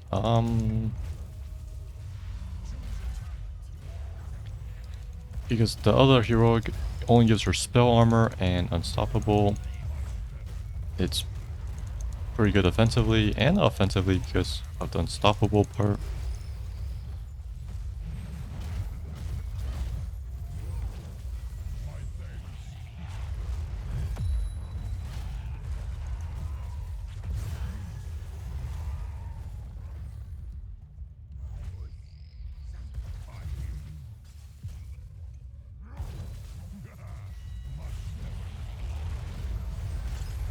Such daring.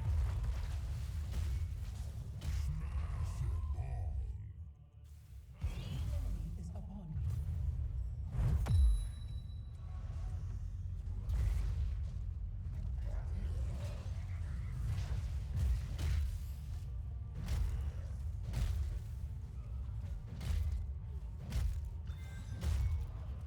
Choose a talent. Let's move.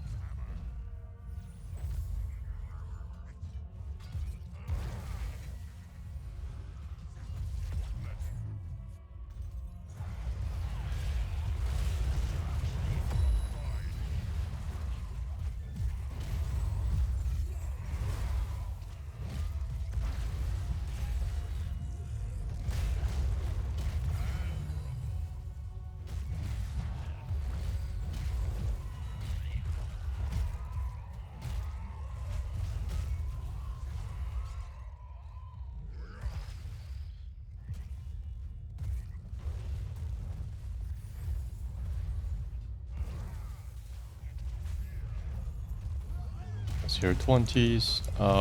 I believe the Cloak of Shadow one is applied when you use Vanish, which means the uptime is, or how much you can spam it is actually tripled. Because Cloak of Shadow cooldown's 15, Vanish is like 8.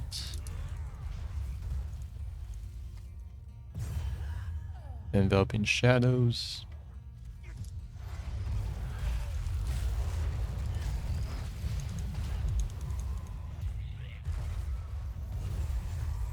And the other one, I think she just gets massive energy regeneration during Smoke Bomb. And she also uses her own resource energy, which regenerates fast and is also used very fast. And she also uses combo points as a resource system, which affects the strength of her abilities. Choose a talent.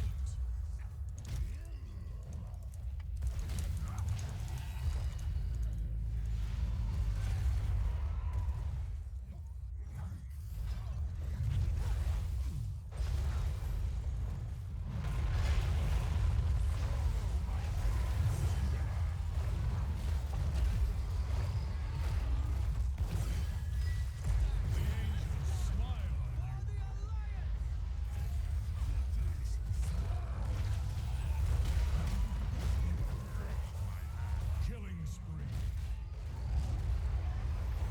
Enemy slain. I feast on your pride.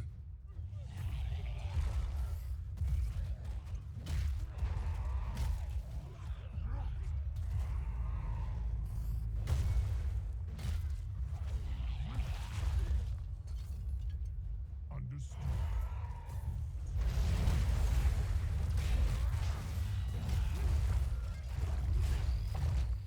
The angels smile on you.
So we have space for about 17 talents, right? She has 6 abilities, so that's about 3 talents per ability. And one of them only has 2. We can already see she actually has a lot more talents than the average amount.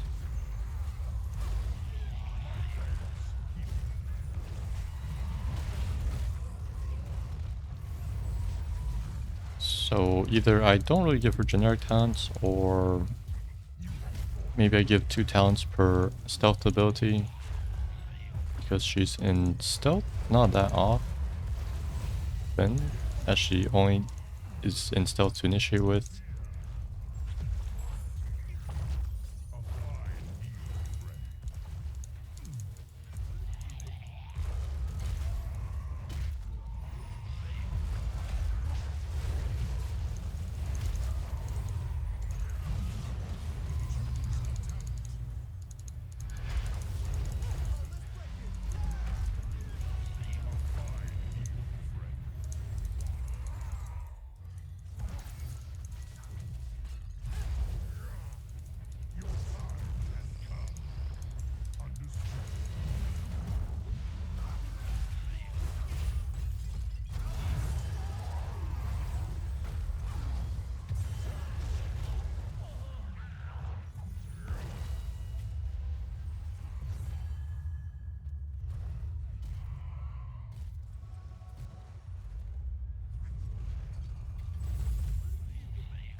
Clever strategy.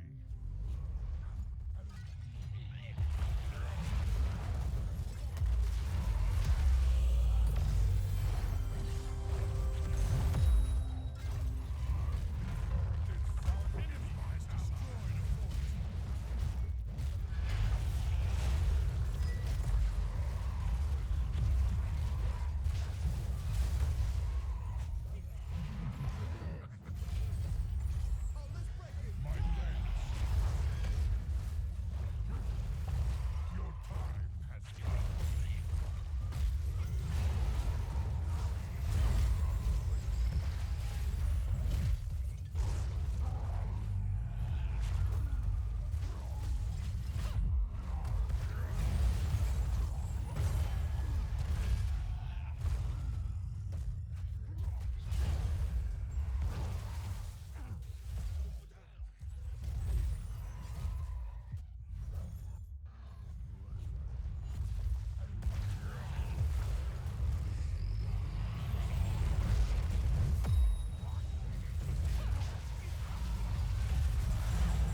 A fine deal, friend.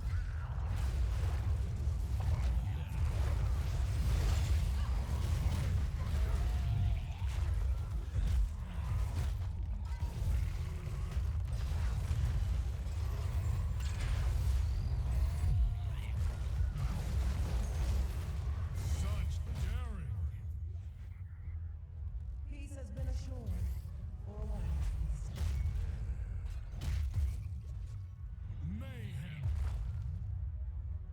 I know Valeera also has a few actives to prep her abilities.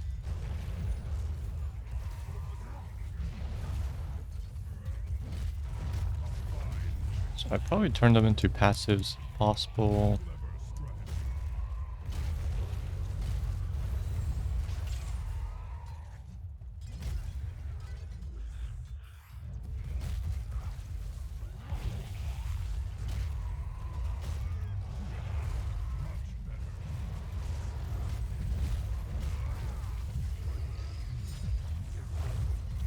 Such daring. Double kill. Triple kill.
You can also see she has block. Valeera is actually really tanky for a stealth character. My thanks. Which is kind of a bit odd to me.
Your spirit is strong, mortal.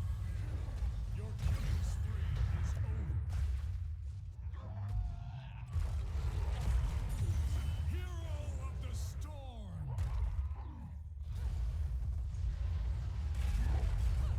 Her actives are like crippling poison, wound poison, and thistle tea.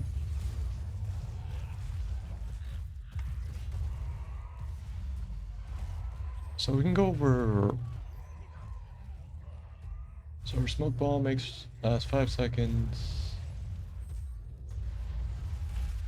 She gains 60 all armor. This one is just spell armor. Ancestors bless me. Understood. These two are fine.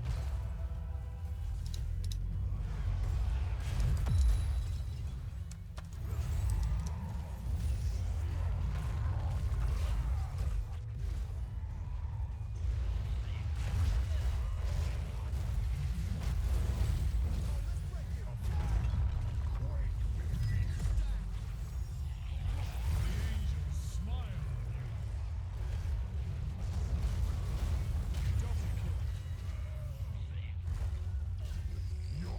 Double kill. Much better. I hear you. A fine meal, friends.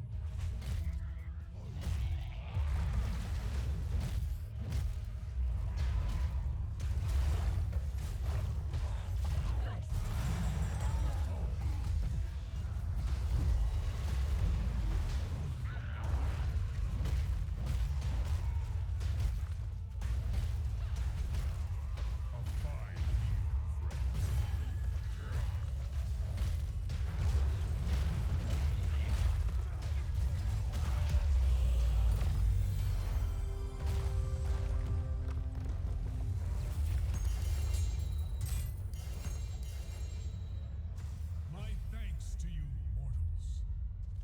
And then the upgrades were Adrenaline Rush. So she can attack and spam more under Smoke Ball. And Enveloping Shadows.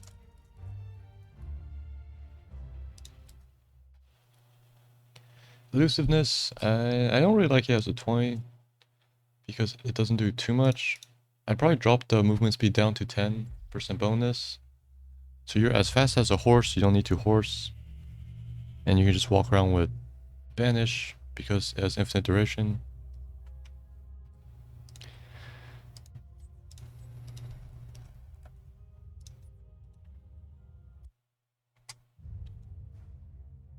So I'd probably push that to maybe 16. All right.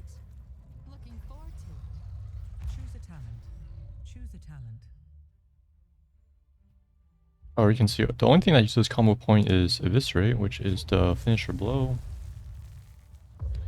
So each stealth ability gives you 1 point. So you know, pick your initiator 1 point, and then you can use your 2 abilities, 3 points, and then finisher.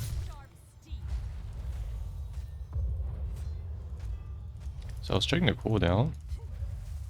Cooldown starts after it finishes. I am the blade in the dark.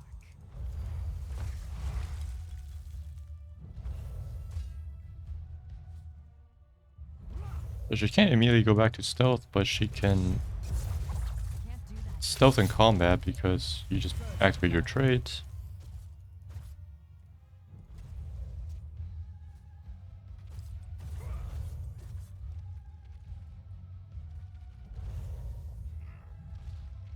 So you can see each combo point is just like a multiplier on the damage, 1, 2, 3 times damage, roughly.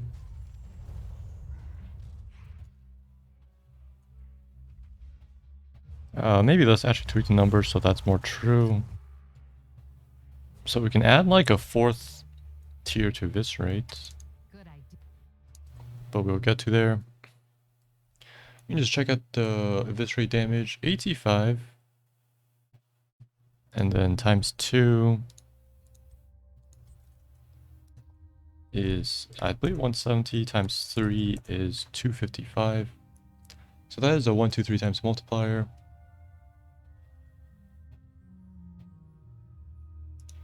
You can see the mana cost is 40, 50, 60, 70, 80, 90, and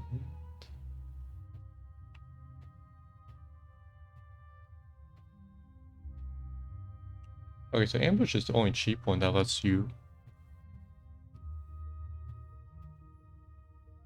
drop everything and finish with Eviscerate. Okay. So I would go over her abilities. We have Sinister Strike, Blade Flurry, and Eviscerate.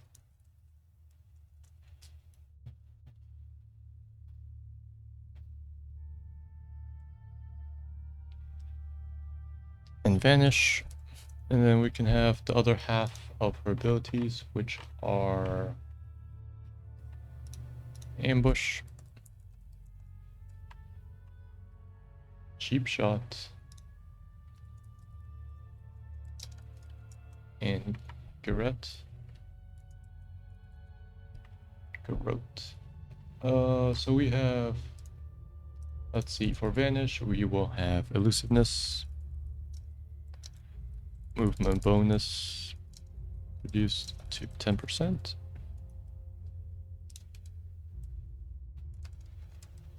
So for her 20s, we probably have one for her stealth abilities and one for her non-stealth abilities. Because her non-stealth abilities are more of a brawling style, and the stealth feels more like a burst canker. You can see that with a lot of the ambush talents.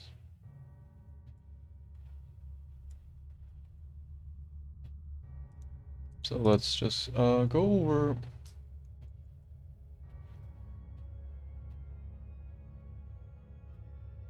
talent. She also has Subtlety, gives 50 extra mana over time. So that just doubles her regen for 5 seconds. That one's fine. Shows you that you're supposed to initiate with one of those 3 abilities. Initiative, also good, gives you more points. And gives you some speed.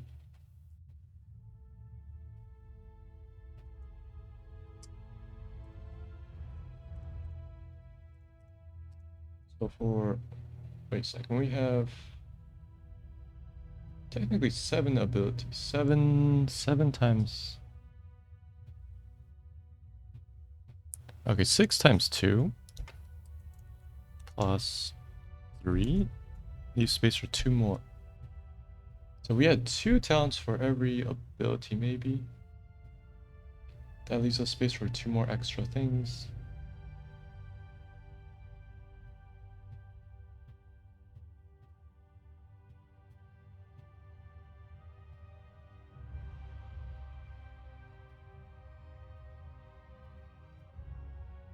So yeah, I was looking at something like Vigor.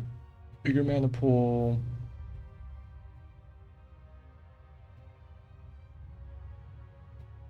Helps so she can throw more spells. So let's have the other category. We have Vigor.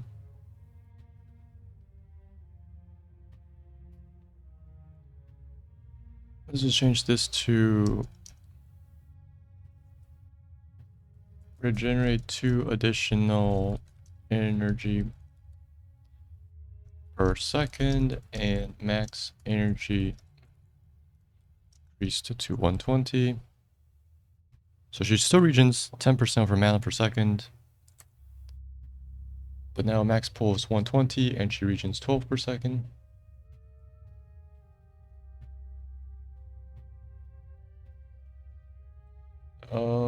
This adds block. I don't feel like she needs that because she definitely has armor through heroics, so we don't need that one. Okay, yeah, let's look at the other ones. So we have, we're not using the block, and then we have a bunch of actives. This one adds a slow, this one reduces healing, and this one instantly gives energy.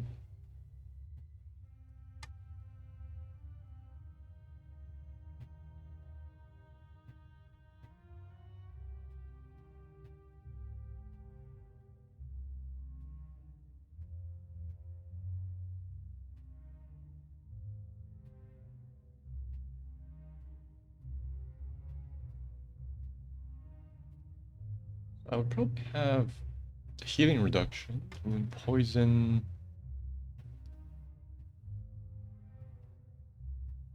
I mean, I could always move these into a talent upgrade anyways, which I probably will. You can see these two are good for initiating, so I'll probably slap them onto one of the talents. Like, you know, Garrote, maybe have healing reduction. So let's look at Sinister Strike first. It's a dash, hits all enemies in a line. She stops moving forward if she hits something. Cooldown's reduced to 1 second. This lets her spam more, 10 mana. Has increased damage, but reduced range.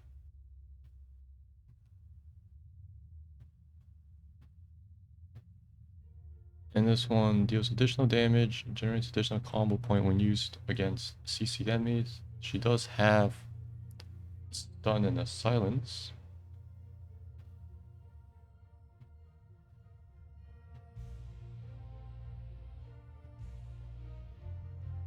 So there is 2 damage talents. I'd probably just keep Seal Fate.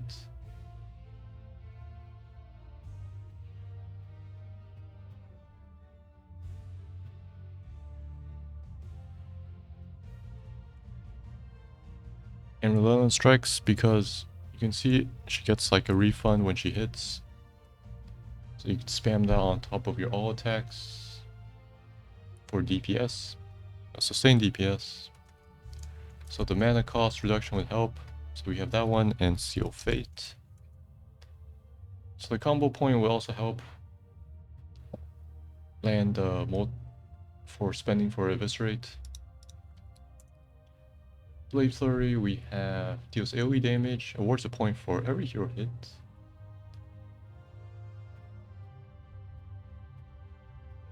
Showing us 1 talent, Fatal Finesse, which is actually a quest. We're probably just gonna remove. Actually, should we have quests?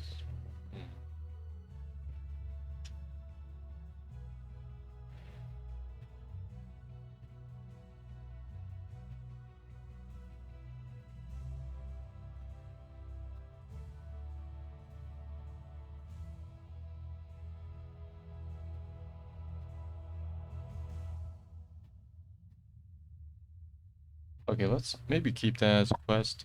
So it has increased damage and reduced cost once again. Allows her to spam more.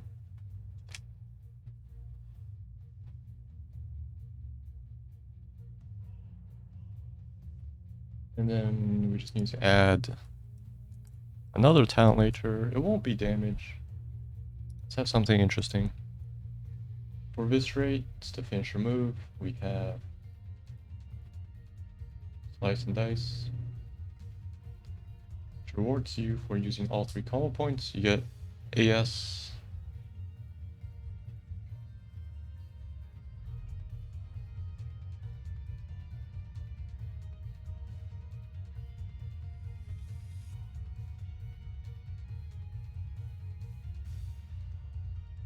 That one's fine. Slice and Dice.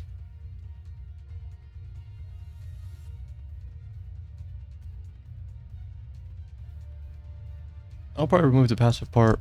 Remove passive and energy on attacks. Just so the talent focuses on one thing, which is spending the 3 combo points.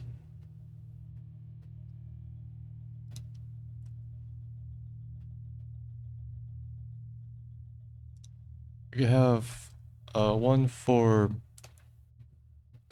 more damage, decapitate, or actually,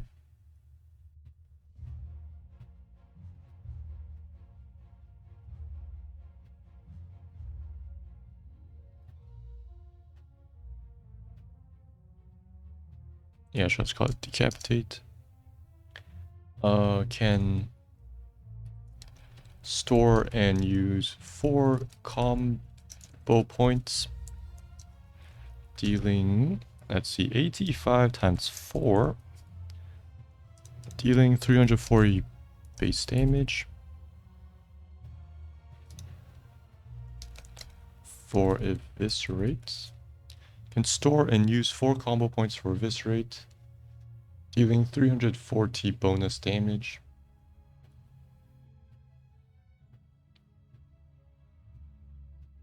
Requirement is 3 or more combo points.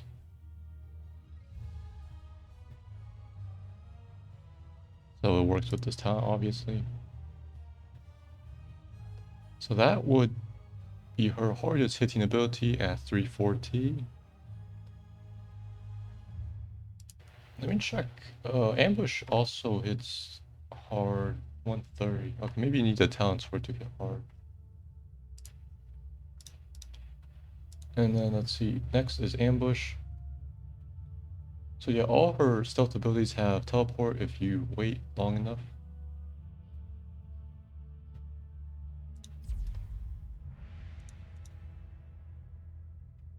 Ambush reduces armor, which means it helps with burst, and initiating. If you don't need the CC of the other abilities, you would ambush them. So we have Death from Above, uses to cooldown Vanish, which is nice because it lets you go back into stealth earlier. So I'm fine with that one because it reduces the cooldown of another ability, not itself. And we have Assassinate, deals bonus damage only if they're alone, and reduces more armor. Sounds also good, reduces armor by 20. And it's a conditional damage bonus. We have Cheap Shot, which stun blinds and deals very minor damage, I believe, yeah. So this, she can have an instant stun with Vanish into Cheap Shot. The upgrades are Blind, increases blind duration. That's increases blind duration by 0.5, so that's only a 25% increase. Sounds pretty weak. I don't know why it's so far Will serve my purposes, down there. even You probably push it up. I deem I'm okay with it. Lucio in the house. I'm not all that excited about this team up either, okay? The battle begins in 10 seconds.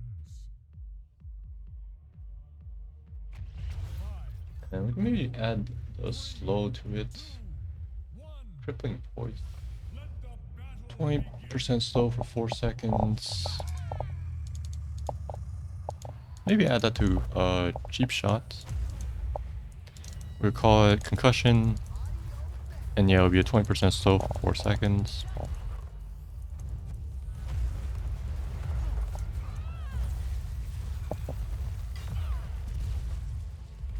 Because I was thinking of moving the healing received to Erode.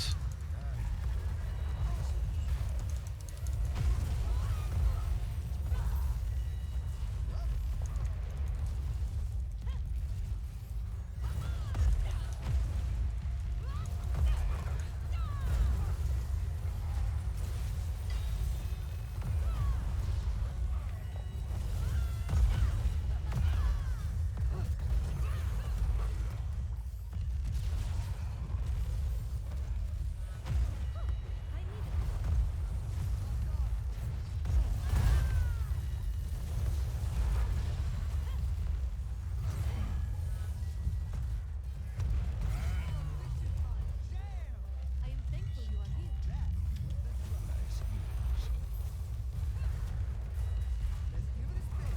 And then for Garou, we actually have 3 talents. One is a 20. So this deals with silence and damage over time. Talents are Swollen Hemorrhage. Your attacks deal extra damage because I believe that's the longest duration out of all her stealth abilities. recognition.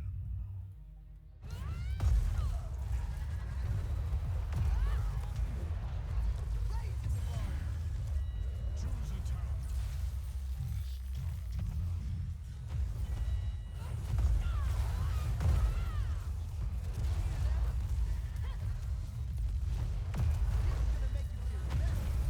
You inspire me, healer.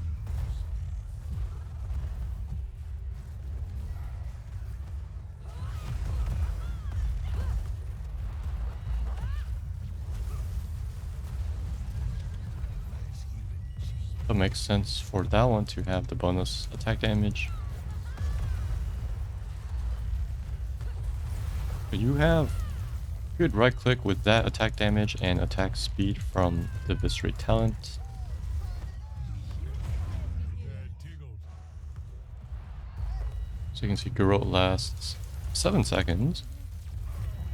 Silence is 2.5.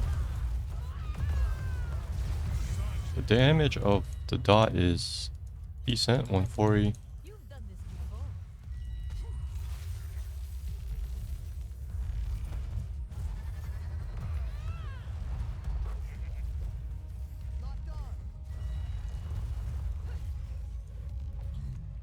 So hemorrhage is good. We are blessed by the light.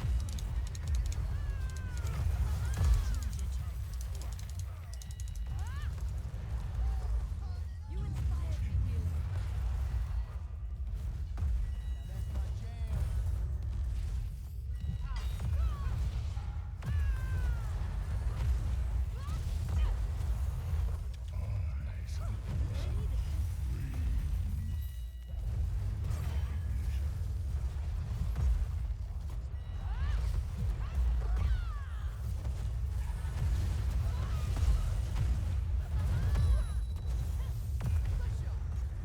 healer. Slain.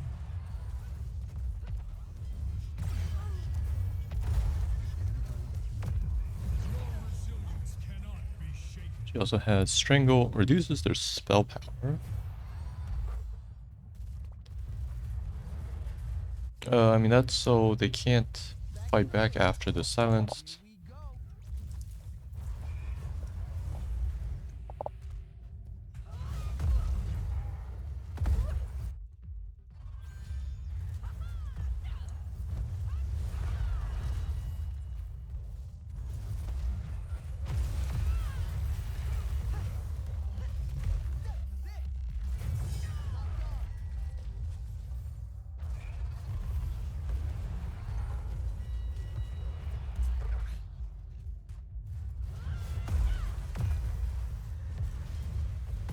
That one makes sense.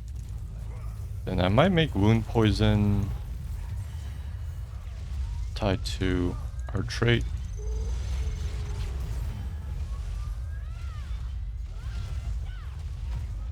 So any of her stealth abilities will activate wound poison, which is how it was kind of like before.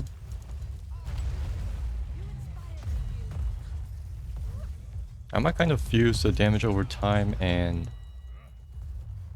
the bonus attack damage into one.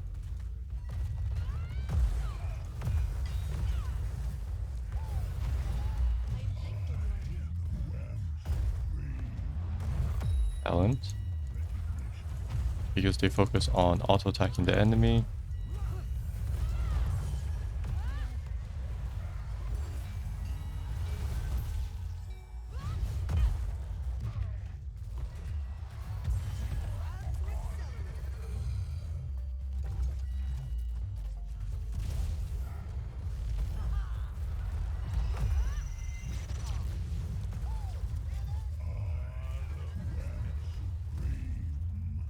Such daring.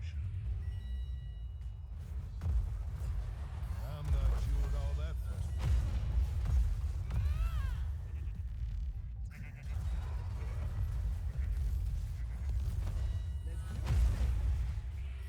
And then with that, I believe that's all her talent. So I'll have one more. Like I said, wound poison will be for her trait. So I would just be throwing away Thistle Tea.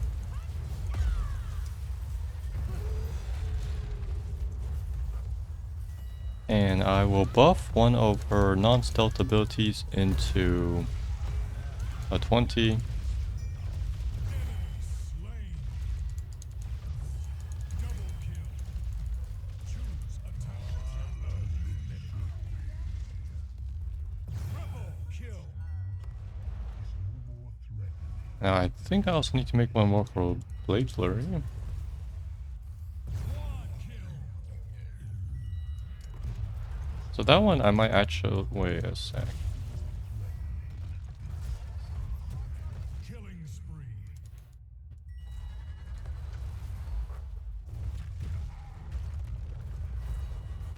I feel like I should make Decapitate to 20.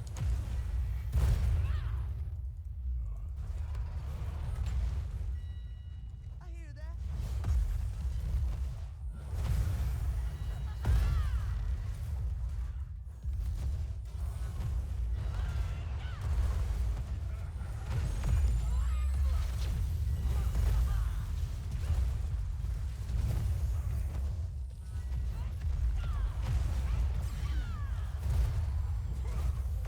340 base damage.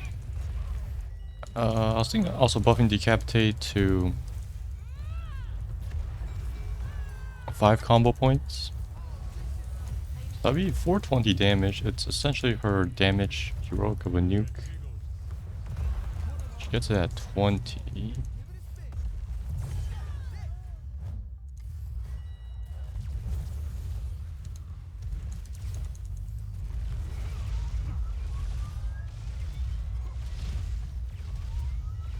Yeah, I probably prefer this one for burst.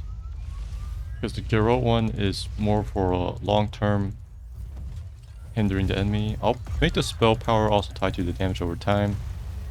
So you can refresh the minus spell power as long as you keep hitting them.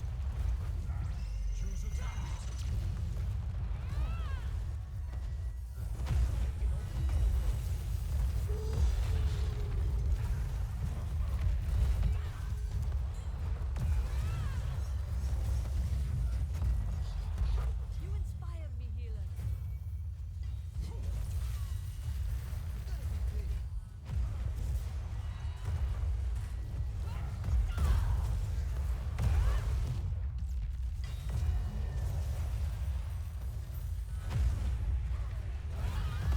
And Blade Flurry needs one more talent. We have damage. I mean, AoE talent would help it since you get points for every hero hit.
Yeah, I was just thinking of a 50% increased AoE for Blade Flurry.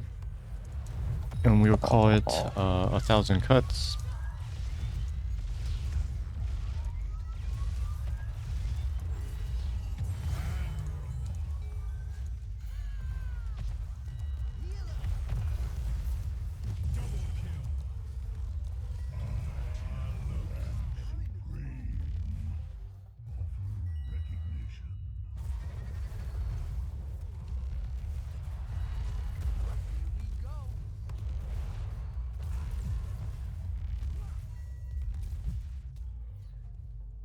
So, do you want to see the highest burst damage potential? It will be with ambush into eviscerate. So I'll be sure to make those talents separately.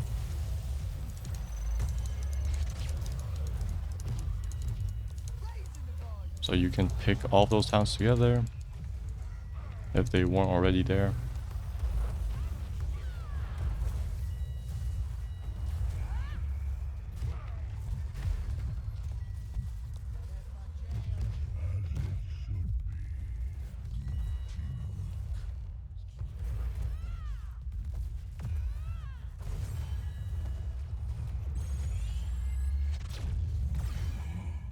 To the beat.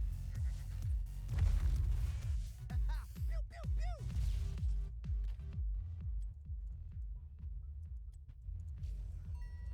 The enemy is attacking our core. So yeah, we call this 1,000 cuts. Blade Flurry area of effect increased by 50%. Let's actually just look at the numbers. From 3 to 4.5, it's actually enormous, but that's kind of the whole point, is to get combo points.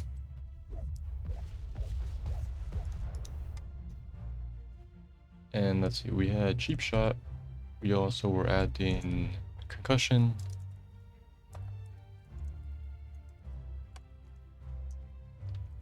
Cheap shot also slows by 20% for 4 seconds. And then Geralt had Strangle. Duration matches the duration is tied to the damage over time.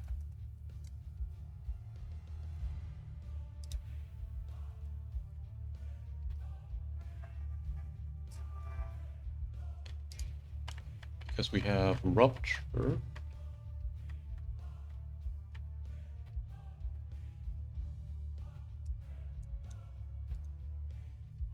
Which refreshes Geralt.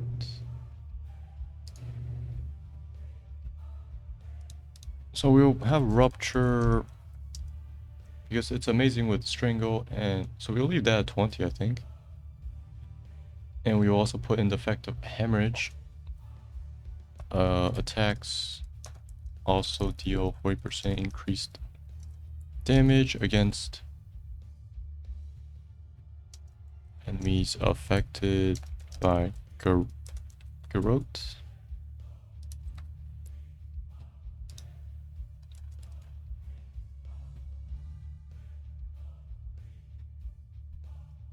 So this 20 is good for sustained DPS, and the other 20 is for burst.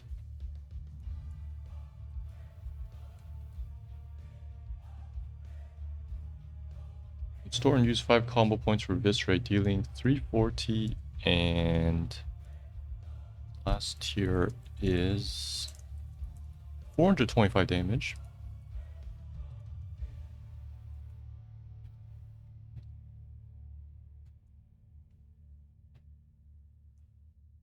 So we have, I think, 2 for everything. We could maybe make one, turn something into a quest. This is for non-stealth ability. Let's have a quest for a stealth ability.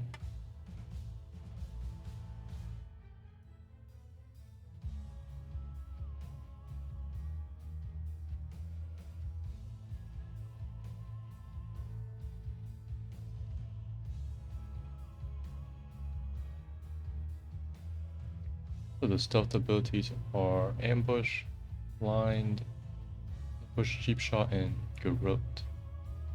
Let's have it for one of these two, ambush or cheap shot.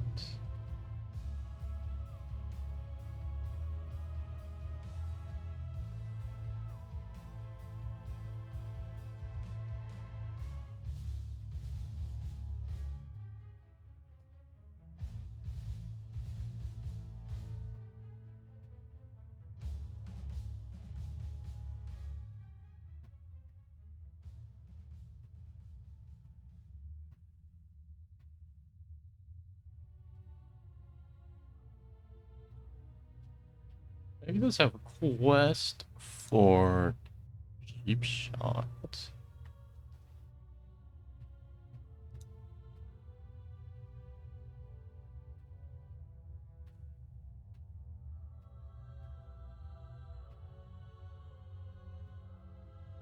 Let's say cheap shot also slows by 20% for 4 seconds. Quest to land cheap shot on heroes.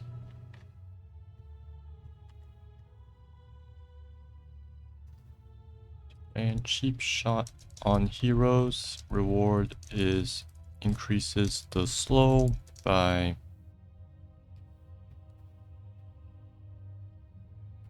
2% each, up to 20%. Up to 20% extra slow. Cheap shot also slows by 20% for 4 seconds. Quest to land cheap shot on heroes. Reward is increases the slow by 2% each, up to 20% extra slow. So you have to hit 10 heroes with cheap shot. Pretty easy. This one you have to hit what, 15 heroes? Yeah. So I planned this for a 40% slow, which is pretty hefty. 4 seconds. So let's have this one is the last quest. So we have, how are these abilities sorted anyways?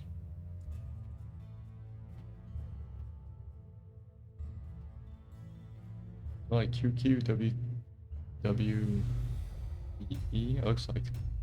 Okay, so we have so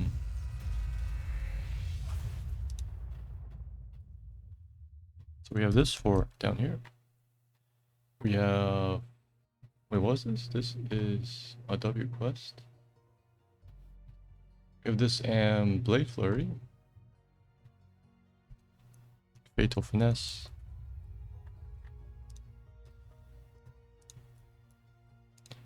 And Vigor. Let's just leave Vigor's base effect.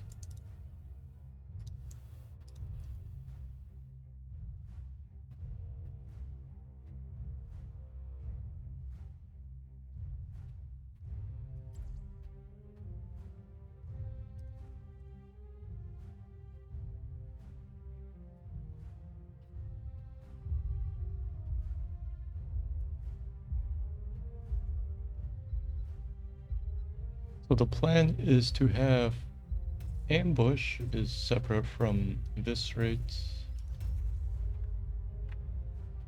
Actually, I don't know if it matters too much. Let's have the 20s in place. We have Combat preparations. decapitate Battle is starting. Get ready. Always. and rupture.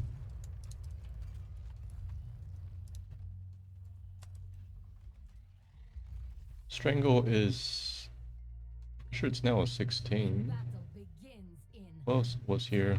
10 seconds. Very wise. 5, Assassinate, yes. Seal Fate, and yeah, let's put Strangle. the gates are open. Go.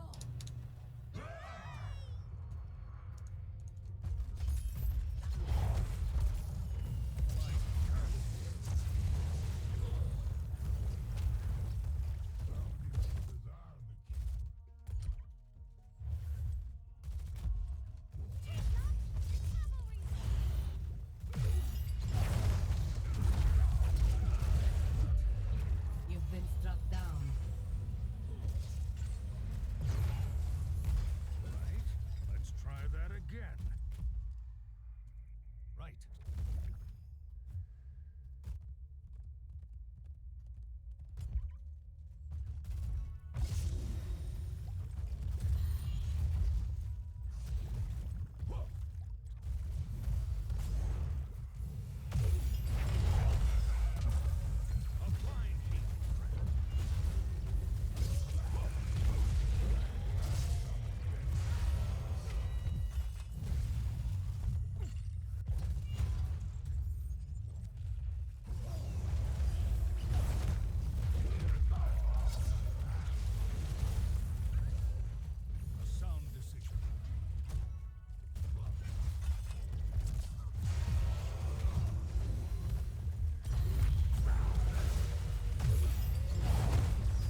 We have Seal Fate, Assassinate.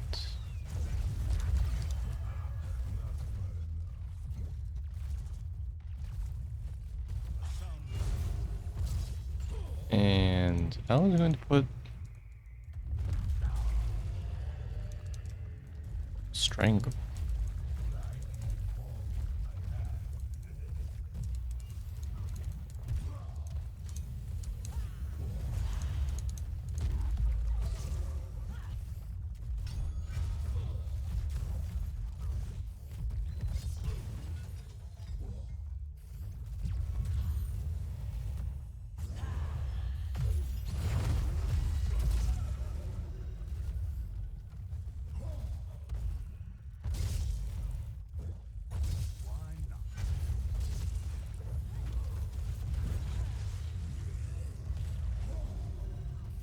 Choose a talent.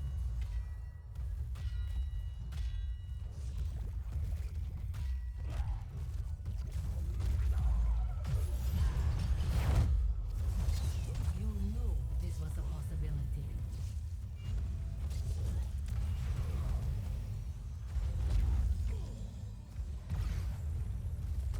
Justice has come.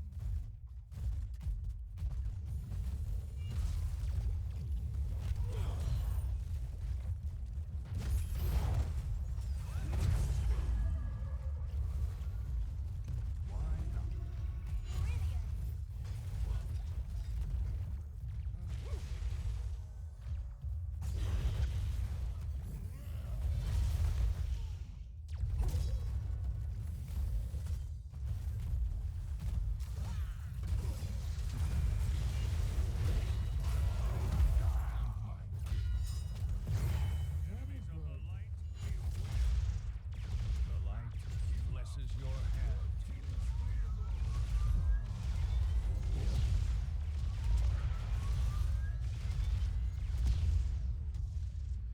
The light blesses your hand, healer. A sound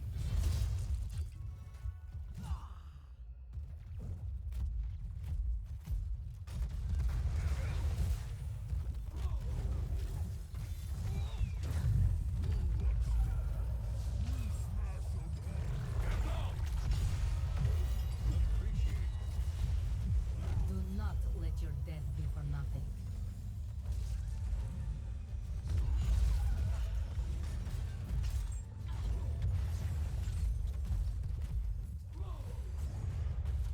justice has come. Choose a talent. I like it.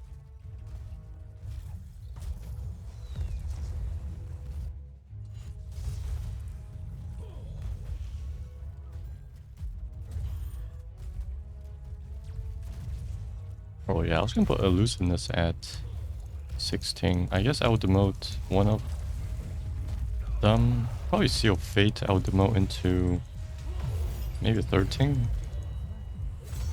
How unfortunate.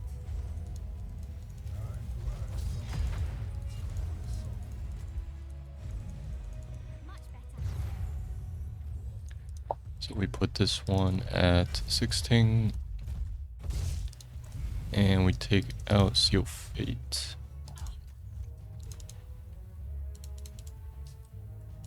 By my honor.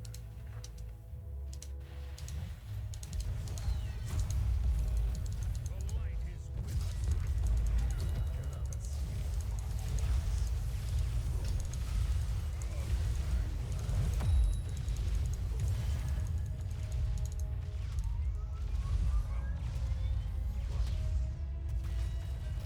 The light blesses your hand. Learn from this and come back stronger.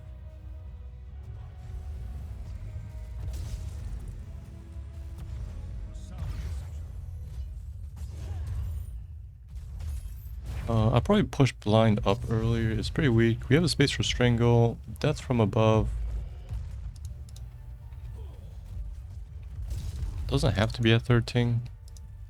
But let's have Seal Fate.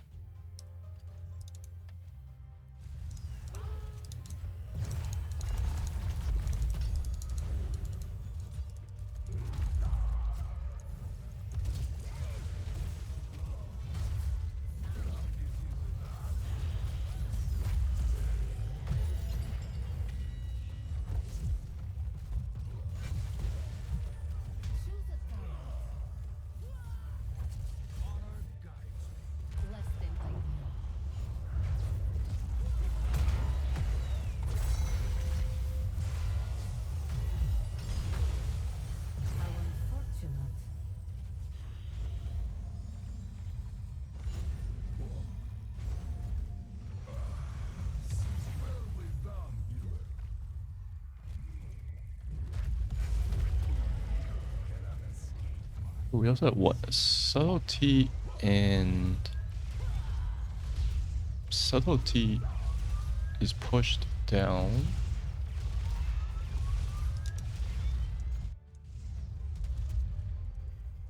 I like it.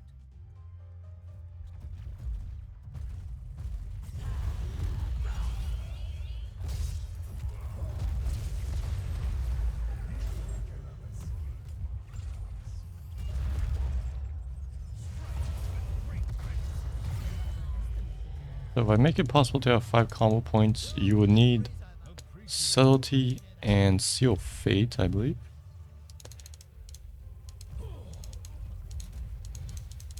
So that way you can generate 5 combo points. So yeah, see, initiative would be at 7, subtlety would be at 4.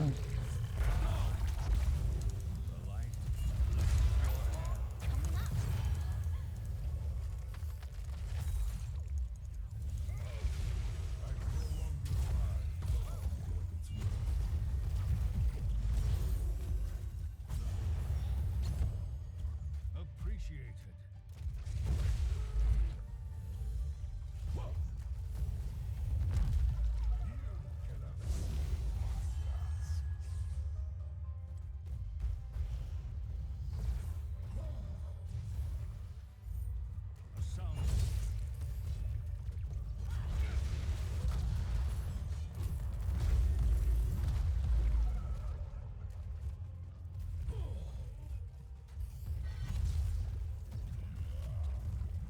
Choose a talent.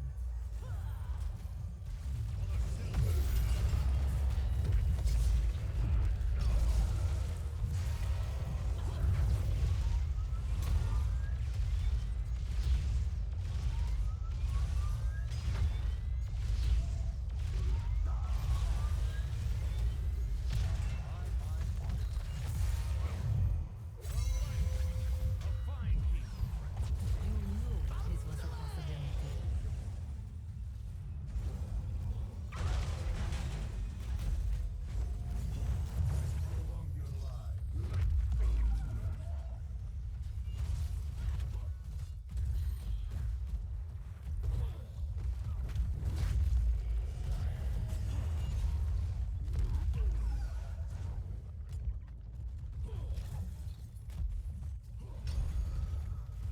For the Alliance.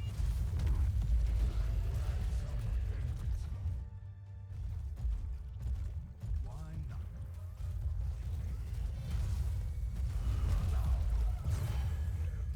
not? Relentless Strikes definitely have 4. It's pretty simple and plain.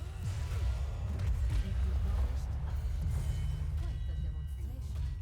Our core is And we don't have Hemorrhage anymore. And oh, I was going to make Wound Poison. So I think I actually have a space for 1. We should find out soon. This goes to 4. If that was a 13, I would tie that to core. Stop them. probably here. Right?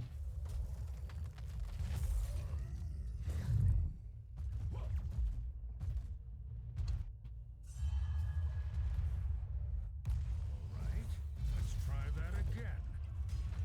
Sound decision. So we call this Wound Poison. Core is under attack.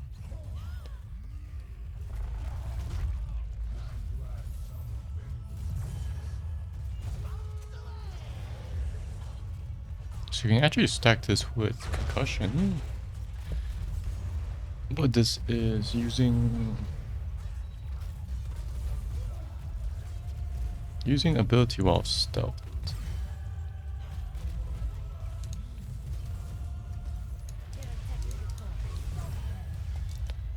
Using stealth basic ability reduces enemy healing received by 50% for 4 seconds.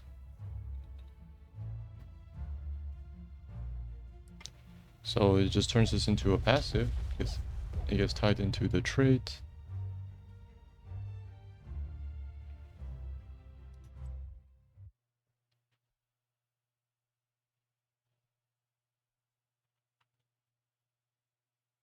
What else is at 4?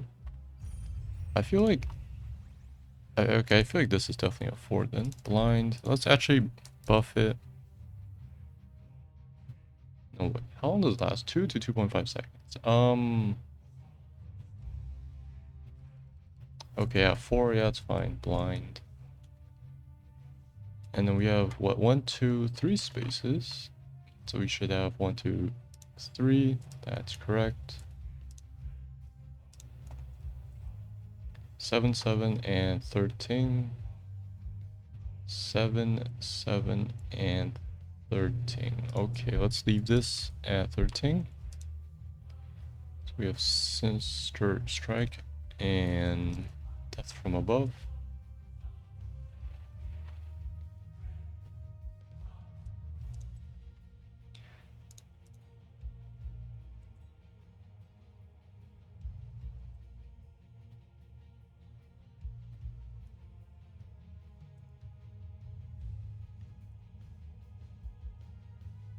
So then 7 would have the last two, 1,000 cuts, and Slice and Dice.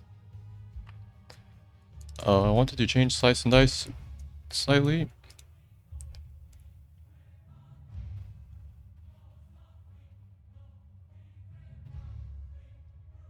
Remove energy on attacks.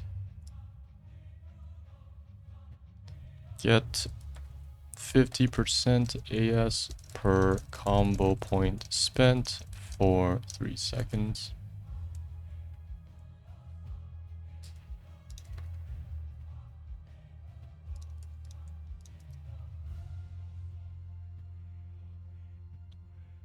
So yeah, at 3 combo points, you get the 150% AS. Last 3 seconds. There's no attack cap, so you just keep hitting for the 3 seconds.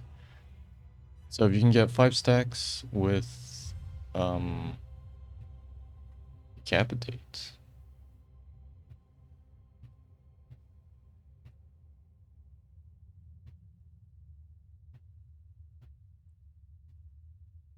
You can get up to 250% attack speed, which actually attack speed is kind of insane.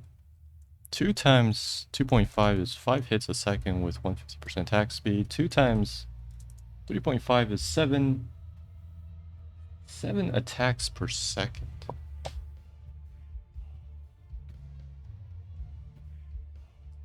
Okay, let's trim this down a bit. 25% attack speed. Because the last 3 attacks, that's why she has so much AS. Mine's just a duration buff though. So let's say 25% attack speed. So she attacks 3.5 attacks per second over 3 seconds is 10.5 attacks.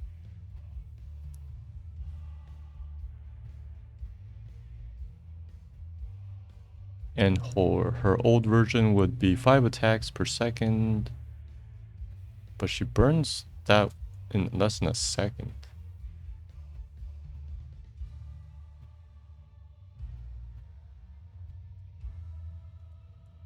So at 5 stacks, 125% attack speed is times 2.25, 4.5 attacks per second.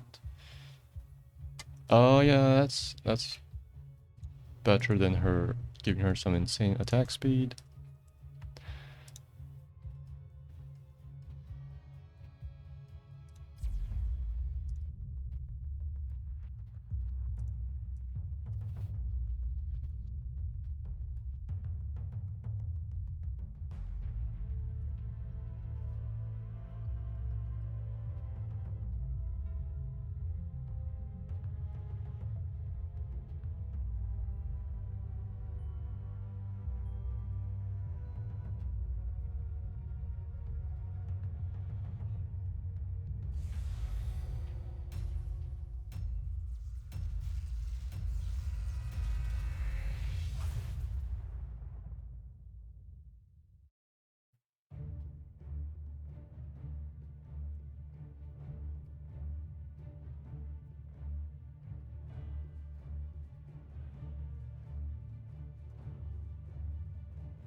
Okay, Valeera is done.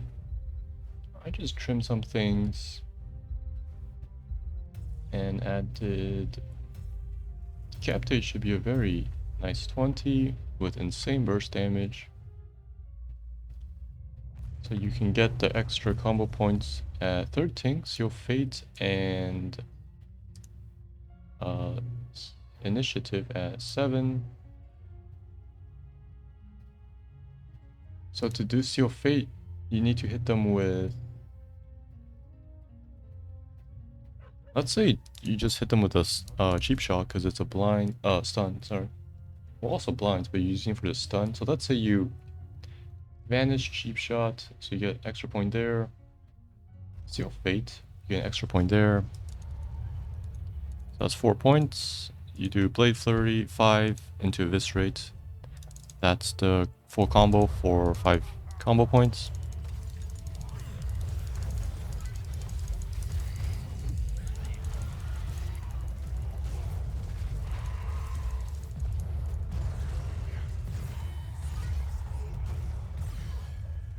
It is magnificent watching you fight.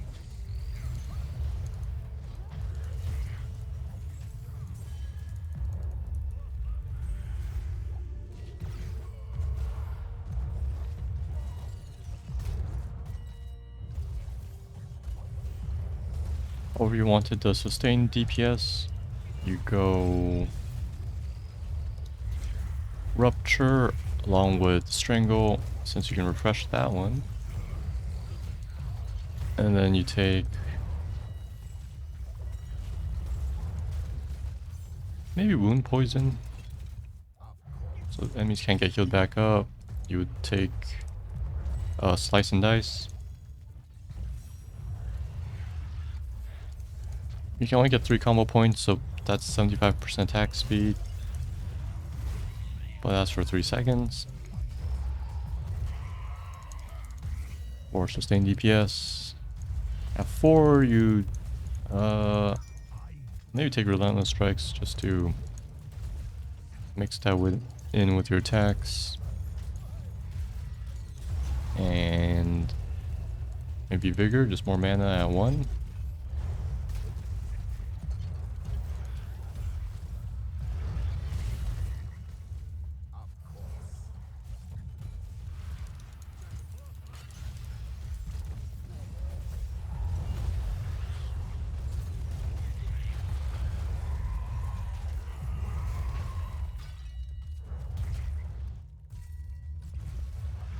So yeah, this is Valeera.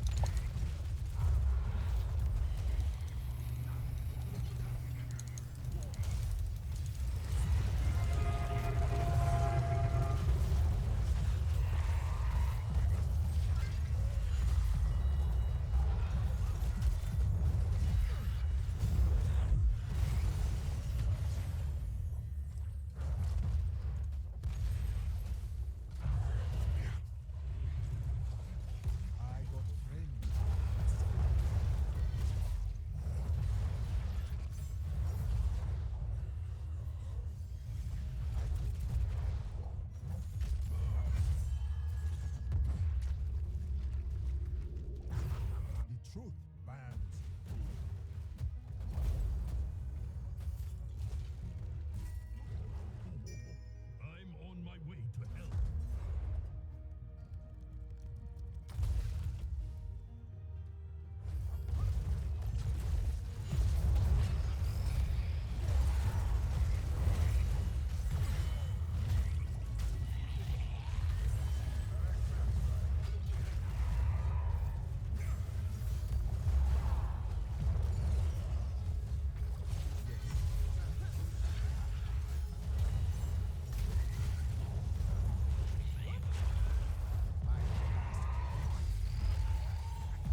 things must come to an end.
Blessings on you here. Oh, doesn't that hurt?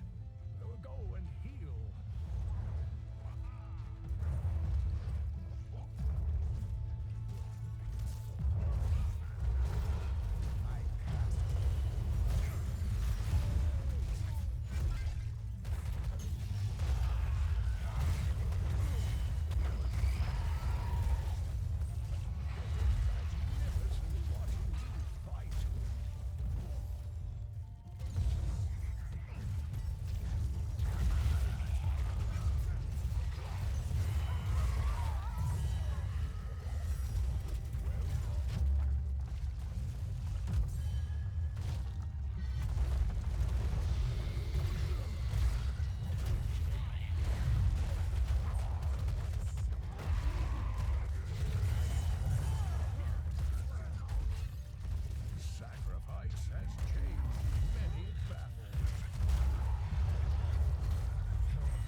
enough.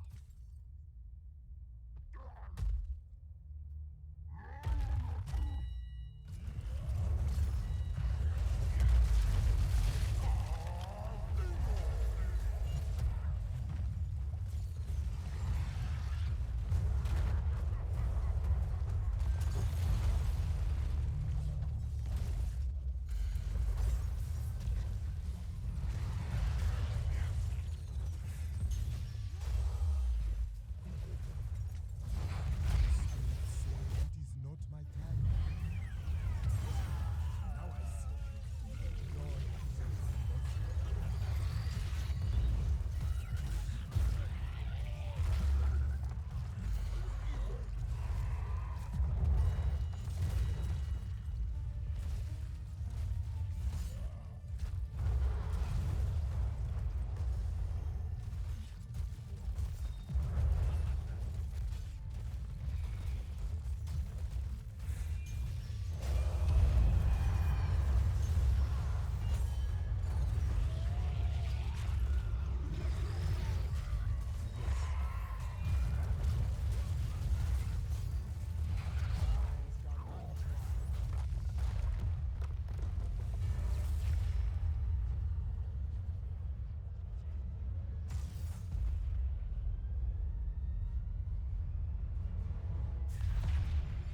Your MVP.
Prepare yourselves for battle, heroes. Are you certain you're ready for this? Hey, you know me.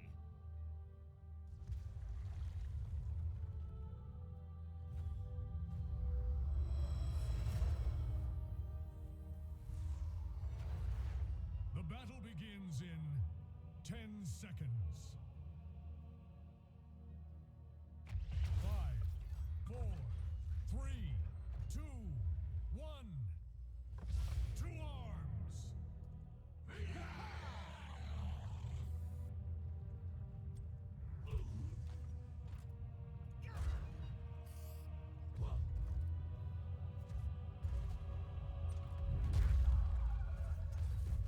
Yeah, baby. Hot tubby. First blood. Ooh, that had to hurt.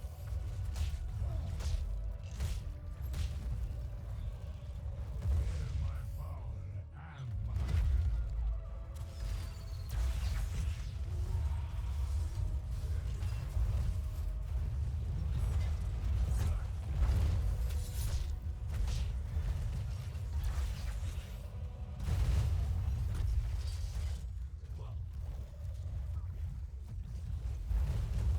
my power and my pain. Grinding gears.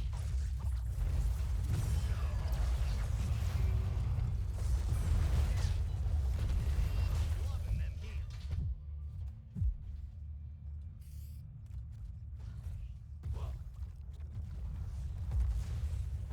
Turbo's worried.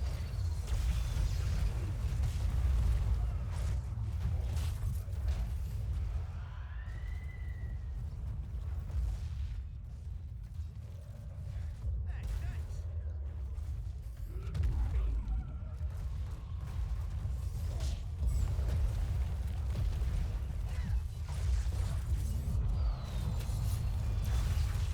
No need to be pushing. The angels smile on you. Flawless execution. Loving them heels. Servo's worried.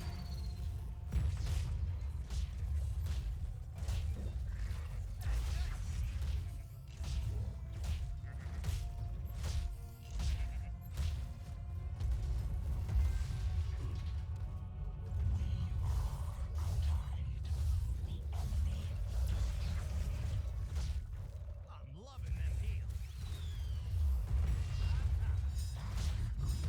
They don't have a healer. Just noticed. That's why they're so passive.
Wait.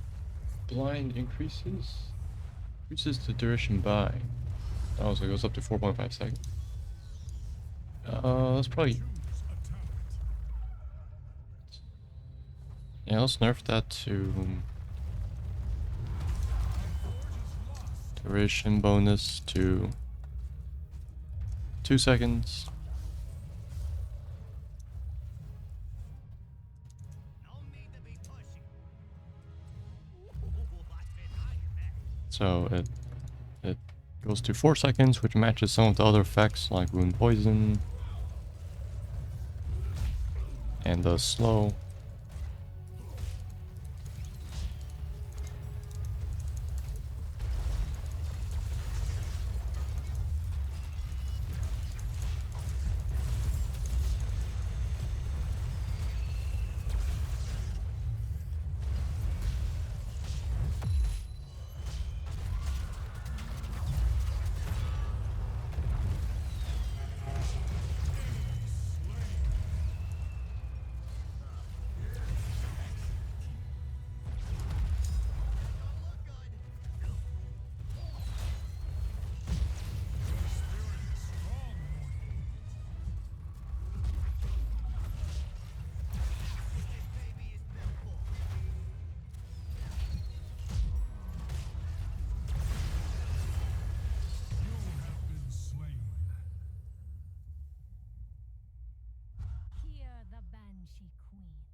Okay, that's all for today. See you next time.